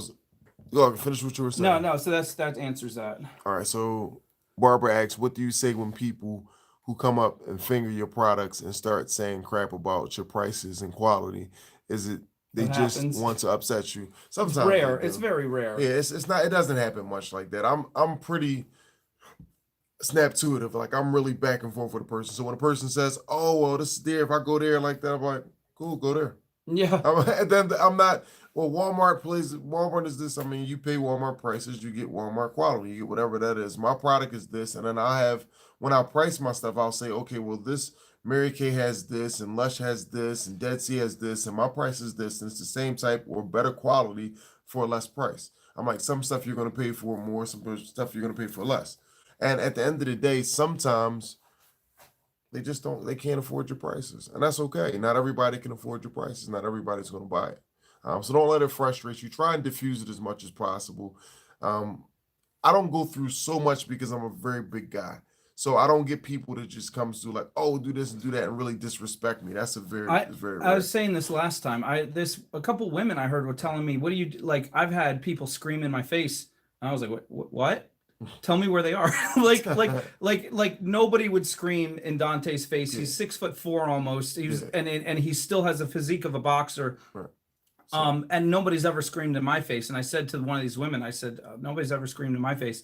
And she said, well, you look like you would scream back. And I said, okay, I'll give you an example. There was a woman who had her daughter was screaming at the top of her lungs. Her daughter was like 4, and the mother was ignoring her. She was on the cell phone, pushing a stroller, ignoring one daughter, had another kid in the stroller, and the girl screaming, just bored, just screaming. And she got right behind my chair and screamed at the top of her lungs, and it pierced my ears and freaked me out. And I'm a former teacher. I turned around, I snapped. I turned around, I bent down, and I said, little girl, you listen to your mother and you stop screaming, or security is going to come for you. Mother, angry, closed her cell phone, put it in her pocket, turned around to get in my face, and I was so lit. I was so furious that she would ignore her kids and be not a good mom. I was ready to like tear her to shreds. So we made eye contact, and she looked down immediately, and she put her cell phone back up to her and grabbed both her kids and started pockmarking down the hallway with her high heels. And she said, I gotta go. She said, you would not believe what just happened to me. And then she disappeared. But that was the most. yeah. So I don't get that much. I've had incidents. I've He has rude people. I used I to don't be a like his hothead, rude but people. I yeah, want to yell at some of his, but yeah, it's rare. but you get some people like that because the one thing you got to understand, and this is what people don't tell you about sales a lot of times, is when you're in sales, you're a slave to the people. When the term public servant is real, and people look at you like you're beneath them when you're selling something to them. They don't look at you like you're on the same level because they're spending their money. They feel like you gotta, jump through hoops and all the stuff like that. And they can say whatever. The same people that wouldn't say anything. Like I tell you on my size and stuff. The same people, if I say hi to them, um, that'll get rude in the mall. I'm like, hey, man, get away from me. Like I'm those type of people. If I said hi to you on the street, would never say anything rude to me ever in life. Like, oh, hey, what's going on, man? How you doing? Like that. Because once you're in a selling atmosphere, then they feel like that you're beneath them. So don't take that personal. Just understand that tidbit of information when you're selling to a person. That sometimes you'll get that response. Don't let it. It's not personal. None of it's personal. You shouldn't take it personal. You're there to make a dollar. You're there to support your family and do those things like that. It's not they're not doing it just to you personally. Now, if they disrespect you or try to cause harm to you, then that's a different thing. But other than that, just diffuse it because you're gonna lose more money than you gain. You paid your money to be there, and you have the expectations to make a certain amount of money from being there. So if you get into a situation where as though you get into a fist fight, God forbid you get in a fist fight or something like that, and you get to pack up and you leave. Now you're not getting a refund for your money. You're missing all the money that you were going to get. It's Um, not worth it. somebody said up above, have you ever vended in the cold? In the cold, yes. I was waiting for I that. don't. Yes, yes. We where was it? Atlanta. The snow, the Yes, rain, yes, the burning hot sun. I was in a yes. desert where it was over 100. If you Yeah. didn't drink a ton of water, you're going to dry up. That wasn't the worst. The wind grabbing your tent. Remember we came. Our tent was came like in, 100 feet away. We first of all we literally got all 4 seasons in one day. Yeah. Literally in one day. I'm talking about freezing cold in the morning, warming up a little bit in the afternoon, super hot at one point, and then just like crazy cold again. Super windy. We came in Rain. and the tent was about maybe 100 feet from where we were at. Like we're like, what the hell happened? And yeah, like it was like that. I was dumb enough. I tried to strap a bunch of heavy stuff to my tent one because I was gonna go run some errands and come back, and there was a tropical storm coming in. It was in Florida. So the wind said, you know what, you're gonna not let me take your tent because you're trying to weigh it down. I'll just take your tent and mangle it into 17 pieces. I came back, my tent looked like some giant just took it and went like this. Destroy it. Now, I typically don't. I try to stay away from cold because of the nature of my demonstrations. I spray water on people, so the last thing you want is cold hands. But sometimes you can't really, you can't predict that stuff. Like I was in Tallahassee, and Tallahassee is in Florida, but it's in the Panhandle. So it gets cold there. Not freezing cold, but you were there like in uncomfortable February, cold. probably. Yeah. So no, I was there in November. Okay. Yeah, Tallahassee. It was in November. So we're there, and the nights were cold. Remember, we were in Louisiana. Yeah. Oh, listen, we had to get a heater with a fan to blow the heat out, along with it. And it was cold. We have coats on and stuff. The nighttime was cold, so you have some elements you deal with. I'd much rather be inside though. There's some more questions. Here, you want to scroll, see if you see anything. I dress mad casual. I dress up to sell to people. See me as classy lady artistry, not hippie. I mean, you gotta play to your crowd. Like I'm dressing casual, but I have my logo on my shirt. So I dress in my shirt and I keep jeans. There's some people that get dressed to the T. Like there's a guy that's next to my stand. He does bow ties. So his thing is he's dressed up in blazers and stuff because it plays to what he does. There's a different appeal. Everybody has their own presentation. It's unique to them. I don't find, and I've done the dress up thing before. I don't find a noticeable difference. So I want to be comfortable, and this is comfortable for me. Yeah, right. People will look at you like you're nothing. I was a vendor, and I was, yeah, it's normal. I'm telling you, right? It can be brutal, definitely. Ran into Dante in 2016.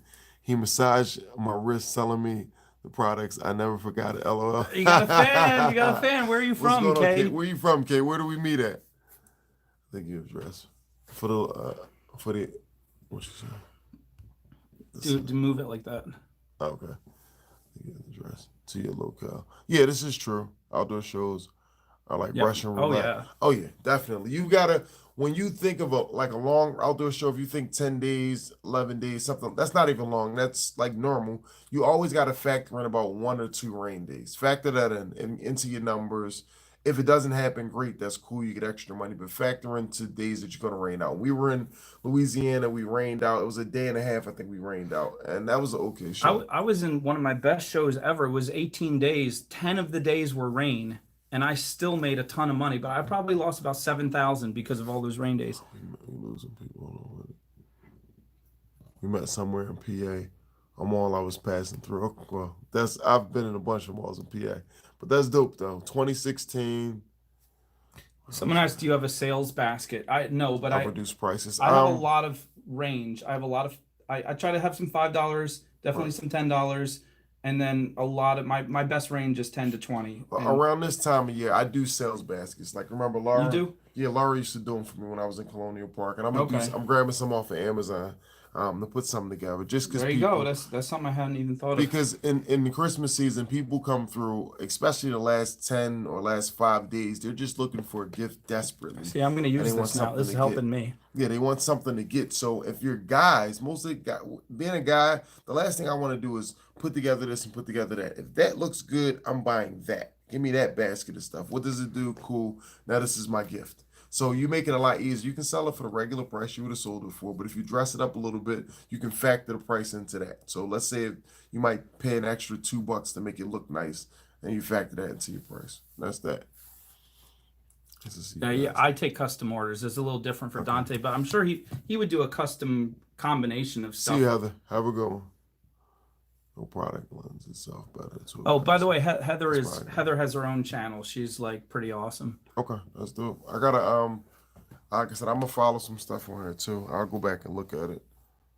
People are too picky about jewelry for you to do that. It depends on the person. Is there any more? Let me look through some more questions. Did we miss any of y'all questions? There's probably a ton What of. is the average per day at fairs? It depends on the fair. For me, when I get fairs that have over 100,000 people, or my expectation is 1,000 a day. I always look for that. Not everybody can do that. My expectation is 1,000 a day at certain fairs. Depends on the hours. If it's a 12-hour fair, like most of them are, and I always try to give myself $100 an hour, but I understand I give leeway for for certain hours that I don't hit that much. So 1,000 a day is normally an okay day for me, and then certain days Now I let's do over that. tell them all the stuff. Like you said, 1,000 a day. How much money are you spending total to be there in one day? Hotel. If you broke down the show price to the If day, I break your down, food, travel. so what do I use for an example? What show do I use an example? Let's say Arizona. So Arizona was I paid 1,500 for 10 days. I got the last 10 days there, so I did 1,500 for 10 days. So that's So 150 a day that's just to one be fifty a there. day just to be there. I slept in my car. Okay. So I did that. I slept in So my he's car. telling me I'm frugal. I've never slept in a car. I generally say if I'm making $1,000 a day at a show, I'm probably spending 350 Okay, total, yeah, I'm not 350 a spending day to be there. I'm not spending that. But He's less. unless He gets it lower. right, if I have people there with me, so my numbers go up more. So that 1,000 is more like 1,500, He pays 15 people like that, because well I to pay be people. there. Yeah, so I pay people when they with me. I don't pay people as well, and I've had people I've yeah, had stuff. So issues yeah, because of exactly. Yeah. that. So I pay people at least $100 a day when they're with me. And then a lot of the times, well, the majority of the times at the end of the number, then I give a breakdown from that. So if let's say we make 2 grand and I got 2 people with me, I might pay them 200 a day or 250 a day or something like that. Along with it. So I tried, it's more of a feel type of thing, but you'll at least get $100 a day, which doesn't seem like much. But if we do an 11-day show, if we do it, like put it this way, I had a girl, we did Miami. There was a girl with me, and in Miami, it was 21 days. I think she made 5 grand over 21 days or something like that. That's awesome. Yeah. Mindy says, "Have you ever caught anyone stealing?" I've never caught anyone Yeah. stealing my product. I've had workers I caught later on skimming little amounts every day. And I was telling Dante, I dealt with one.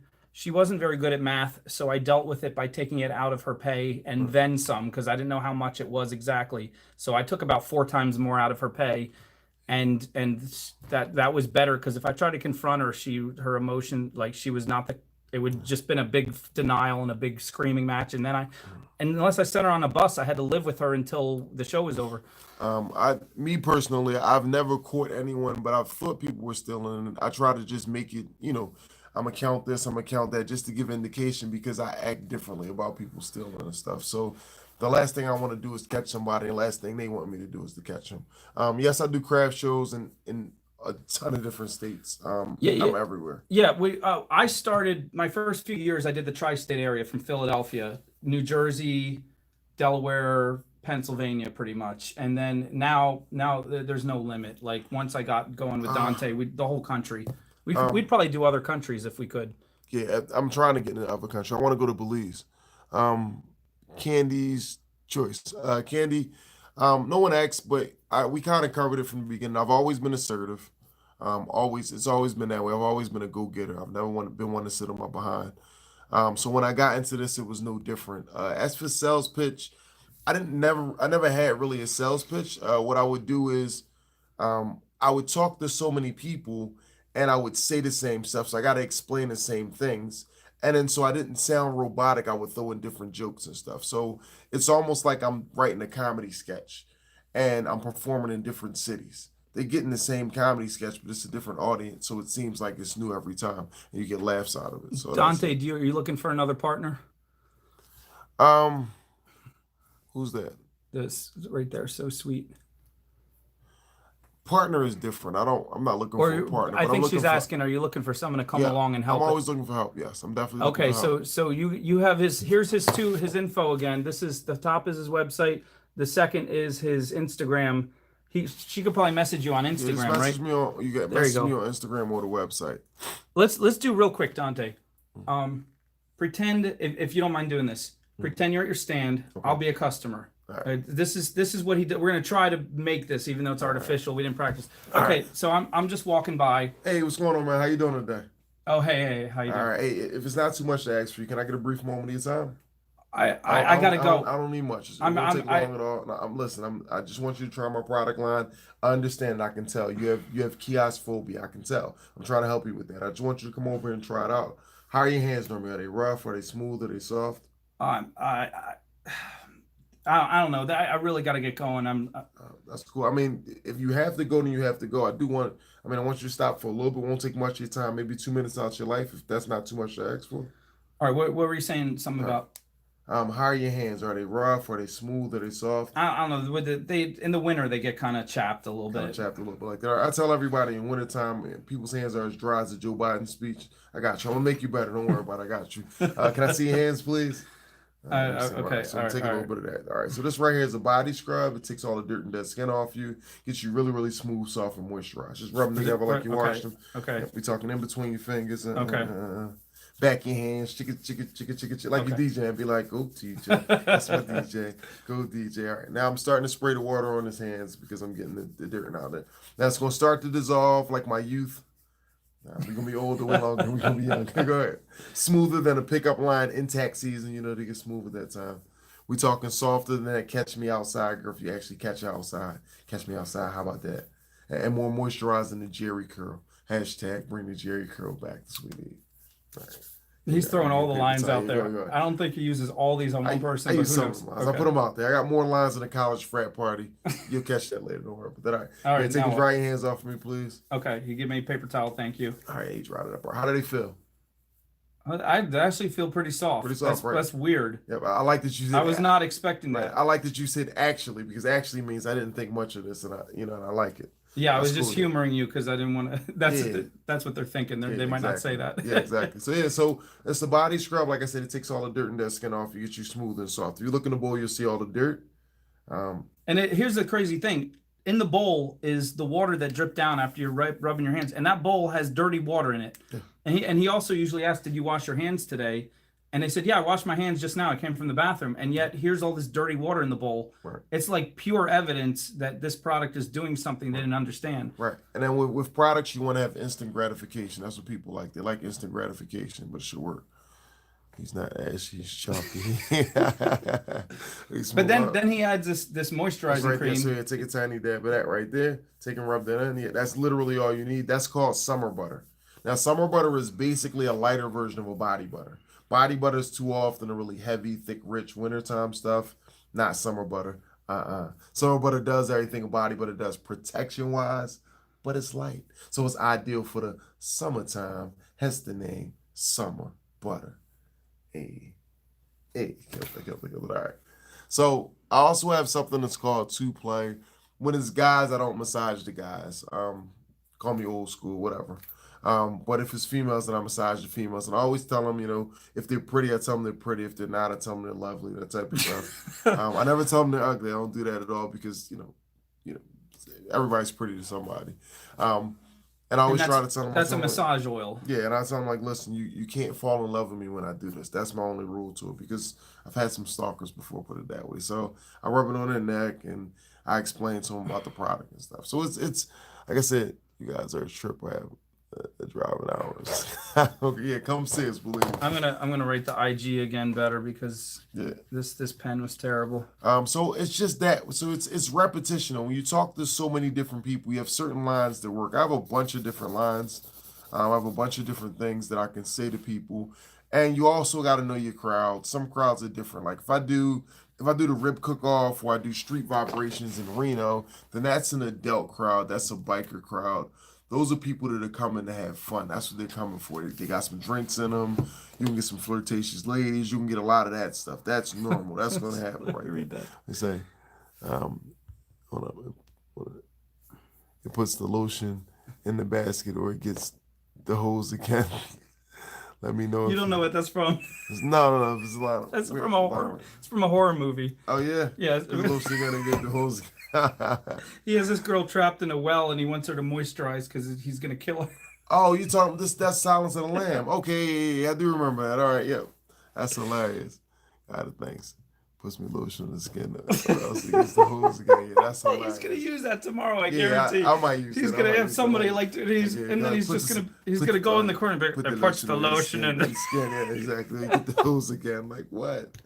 Yeah, you just gotta have fun. I'm more of a current events person. I keep up with them a little bit, so I know what to put in there. I tell people I'm like, I rub the massage on him, and I'm like, it's rated M for mature. That's why we don't shop at the R. Kelly.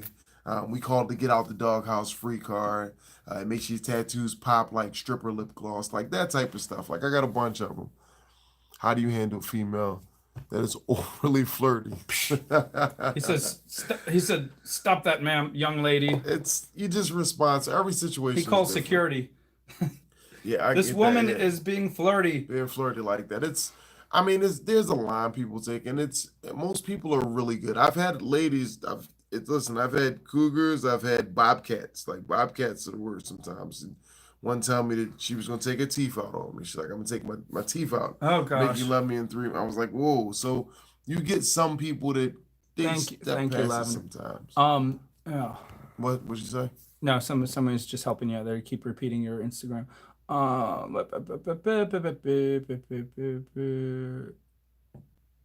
I tell okay. you. Hold on. What did it say? Don't break eye contact with the customer. As you said, they As will you say, freak. put the lotion in Oh yeah, yeah, the yeah. All right. I'll be like, what? put the lotion in the basket. Exactly. Clades. I'm losing my voice. How do you sell stuff? Oh, man. What do you sell stuff when you have a full-time job? Are y'all seeing my questions? Anybody seeing it? Now, I'm just saying that. If I'm selling stuff and I'm good at selling stuff and I don't have a full-time job, That's his full-time job. that's it. Why would I spend my time making someone else rich when I can make myself rich? You have to get to it. You have to. Sometimes you got to bet on you. It's not even betting when you bet on you. You got to bet on you. It's sometimes it's a hard decision. So I don't want to. People get into job security, right? So what's job security? I think that's a fake thing. That's not even real. Job security is somebody that's running a business that's a successful business and is staying afloat. But what happens when that successful business hits a rough patch? The, They cut the fat. someone said is what's it called? Someone said is a more expensive show mean it's a better show? And what's the most you ever paid for a show? I think you said Sometimes 5,000 five for thousand a was the most I 19-day paid for a show. show. Yeah. Sometimes it's better, but you got to factor in other things. So there are some shows that are cheap that you crush. That's that. Who said no way? I don't So know what thank you. Karen's talking about. I just turned 28. Okay. Yeah. Dante's a year younger than me. He's 27. Hey, what up? Thanks. But yeah, to get that, I wanted to make this my full time job. I'm disabled, so it's hard, but I know I can. I can do it. Um, I can do it. It may mean arrows in a way that I have to do fewer shows, but we'll still do 'em. Excuse me. We'll still do them. Yeah, do that. I mean, if you're disabled, it's actually to your advantage if you get some type of no. I mean, just from if you get a check. If you get a check for being disabled, I don't know if everybody's disabled or not. If everybody disabled gets a check, but if you get a check, then it makes it a little easier for you because you're still getting that. You don't report your money, not to, tell her, but you don't report it to the disabled, to the people that you talk to, the government and stuff. I don't know the exact bureau, but that's that. Kind of weird. Well, obviously, 30 people. No, I don't have I haven't had like people come in dripping of mud, but the ear I you keep sanitizer around for if anyone actually puts the earrings in their ears. Usually I say just hold the earring up to your ear and look in the mirror. Every once in a while someone will stick it right in their ear and then not buy it, but it's very rare. Okay. Christine, how much selling do you do? You said you have a full time job. How much selling do you do? Because that'll kind of do it. Are you doing it just, once in a while? I Are think you she's starting out. you just starting out, and then you'll be able to figure it out. And what are you selling? And I don't want to get too far into what you do, but those things factor into which one. What's your goal for selling? Do you want to eventually quit your job? Do you want to make that your number one income? Gosh, just starting out. Okay, you're just starting out. That's cool. I mean, if you're testing the waters, then that's cool. I don't really test the waters. That's not what I do. I'm not that person at all. Yes, I want to quit. You want to quit your job? I'm not the test the waters person. I'm talking about none. When I was in Colonial Park Mall, I had a store and I had a stand, and the store was going a little bit slow. Somebody told me about the L.A. County Fair. LA County Fair was in Los Angeles. I was in Pennsylvania. You're talking 2,800 miles, 2,800 miles. The show at that time was 3,300, and that was for outdoor, and it was a little more 3,900 for indoor. I might have had 4,200 to my name or something like that. I took my money, I paid for it. I drove out there, and gas was like $5 a gallon at the time, so it was like 500 for the trip in gas somewhere in that area. I didn't even have hotel money, and I wasn't sleeping in cars at that time. But that's when I first started sleeping in my car, and I went ahead and did it. I wound up making like 15, 16 grand for that show, which at the time was great for me, but it wasn't I'm too gonna. much. There's two different people who said they're thinking about It quitting is. their job, and here's what I'm gonna say. I know Dante. I know a few other people that are on the level that we're at, which again is not the highest, Mm, but we've come a long way from where we used to be. mm. And I know a girl who works full time, 9 to 5, at an amazing office job, has an amazing salary, and then does weekend shows and still kills it, and is beating me in sales at a lot of these weekend shows. Don't quit your job if you're.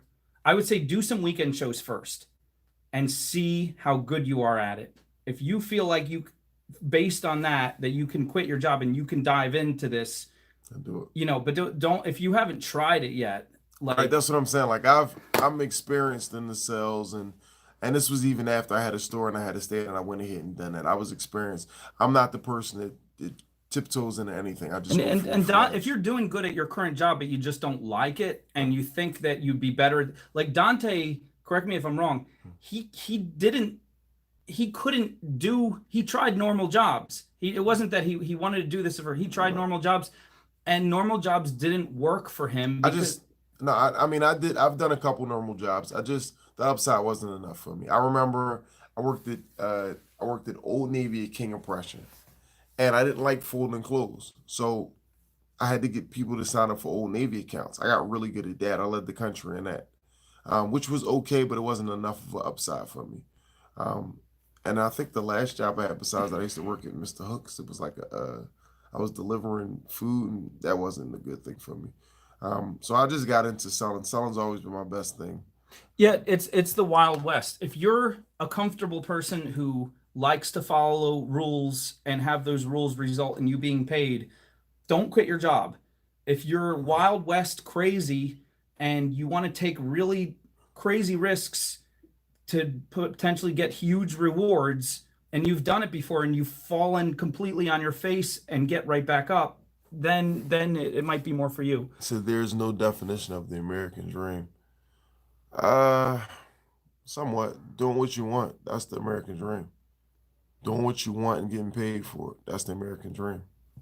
If I'm wrong, tell me. Yeah, no, Don't no.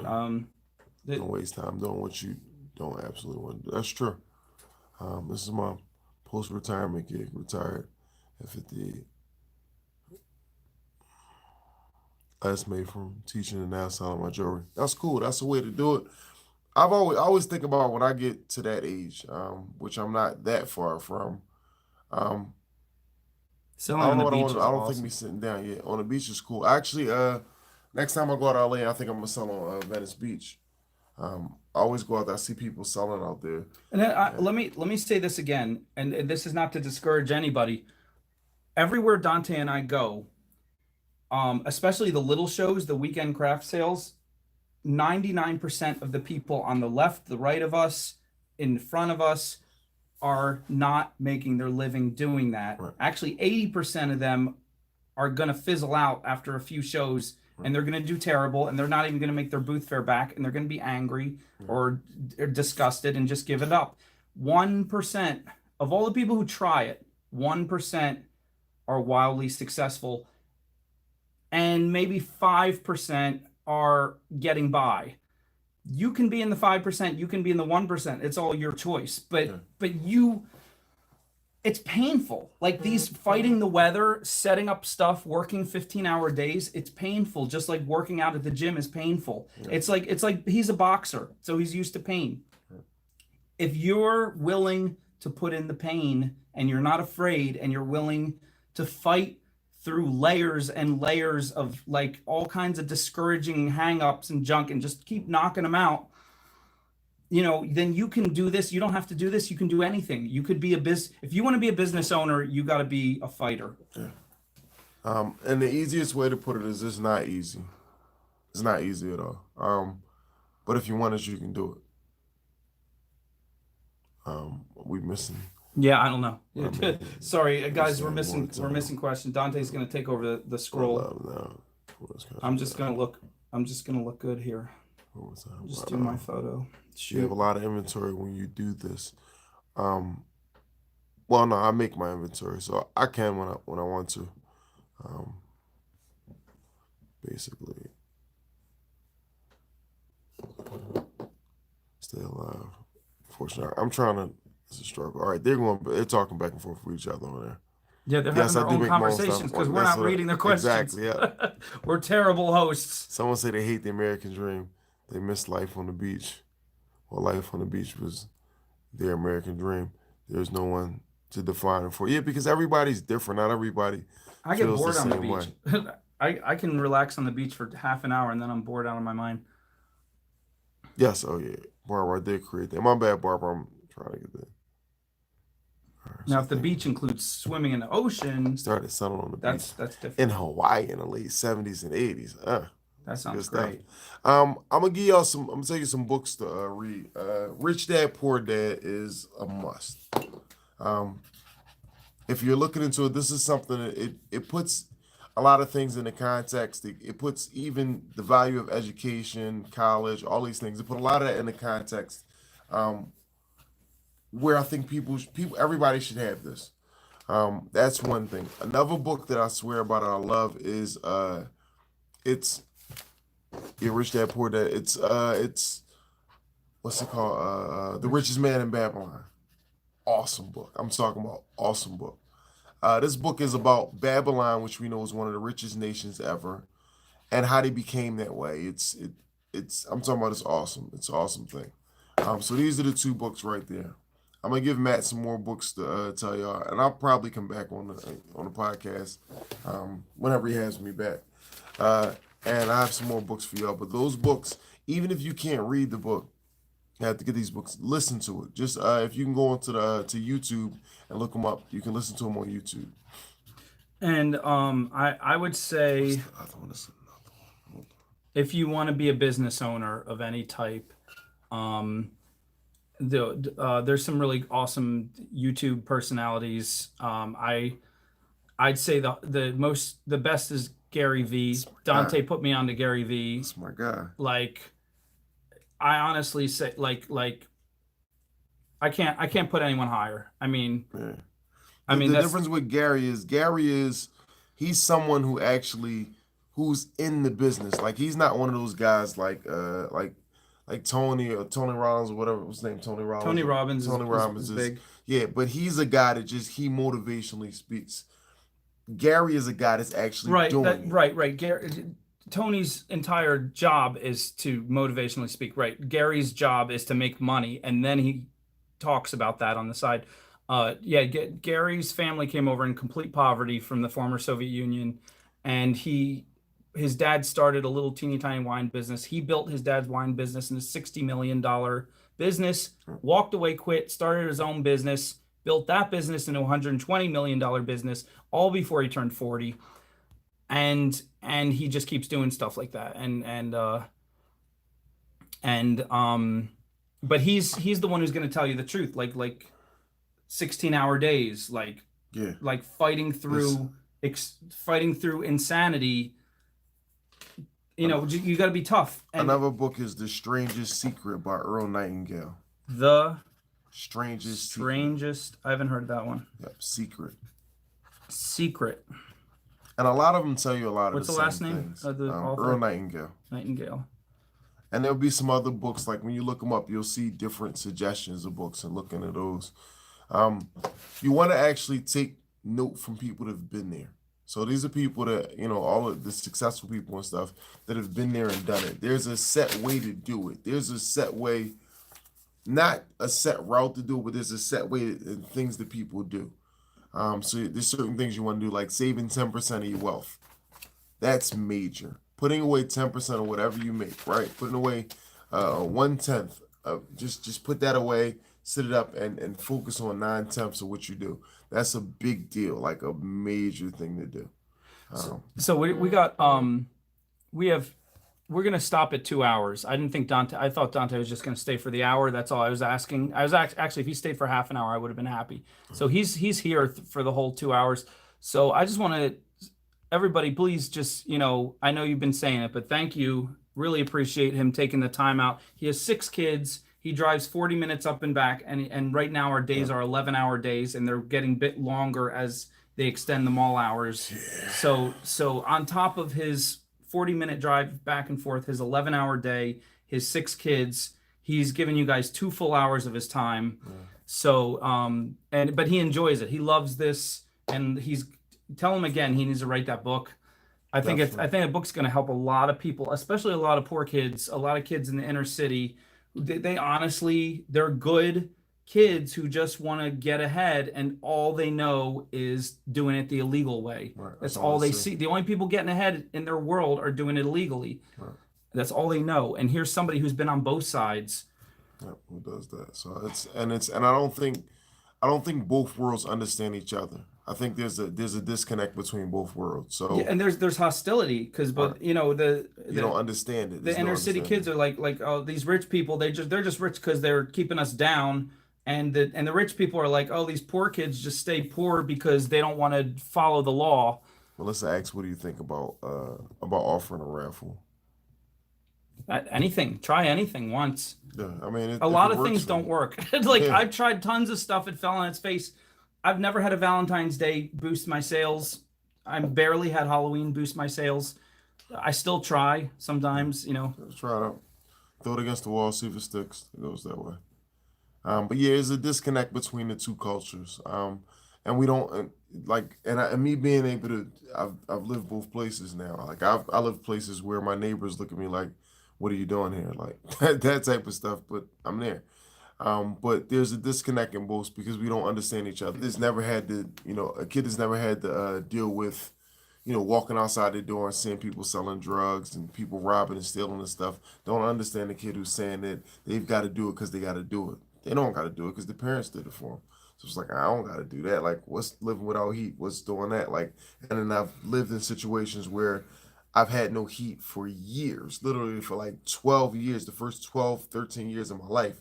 We had no heat. We had no gas. Like we had to heat up a hot plate with water so we can take a bath at nighttime. These type of things were normal. Had times when we didn't have any water at all, and we had to go to the fire plug and get water in a bucket. So it is the difference. Information. We appreciate y'all though, man. Like y'all make it happen. So we're here for y'all. If he was like, Matt was like, hey, Don, I want to just, come down and talk to me for a little while. And I'm like, Matt, I gotta go. Like you said, what I'm saying, but it's like, I got my podcast, I got my people, so I came through the. Yeah, and I know Dante's thinking about doing this too. Maybe he'll have a channel in the future.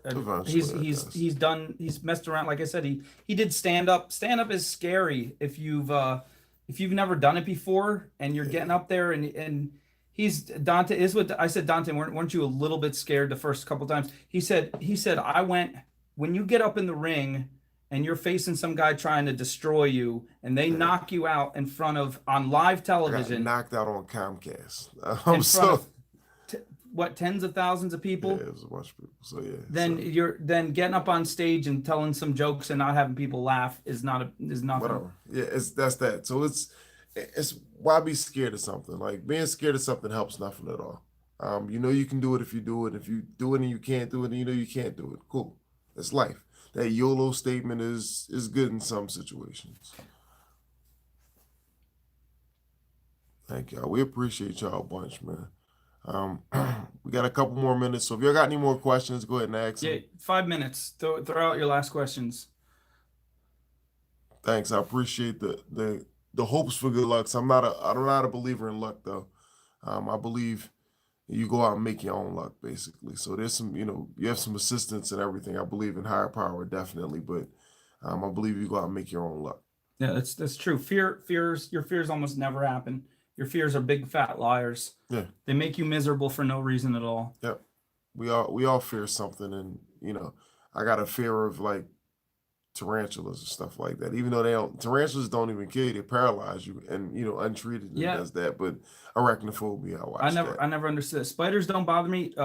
Creepy roaches and larvae can't, and then that stuff doesn't kill you either. And why are we afraid of it? I don't know, but it's disgusting.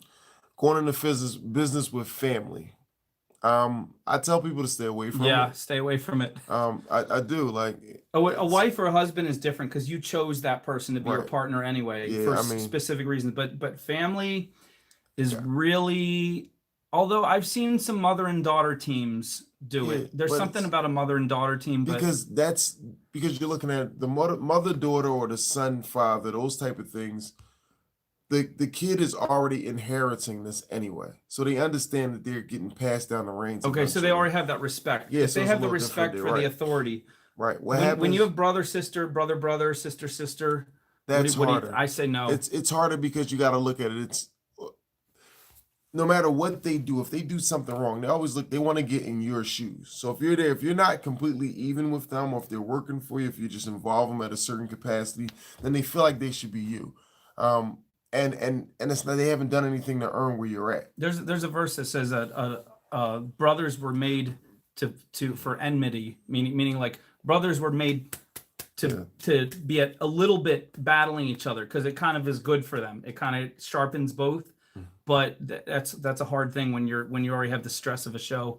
I mean, for a one-day show, if you got no one else to go with you, bring your sibling. Yeah, bring your sibling. But don't invest them in the business. I mean, you can't. People do it. It depends on the family. I say no. He says no. I have my little brother with me, helping me out sometimes, and love him to death.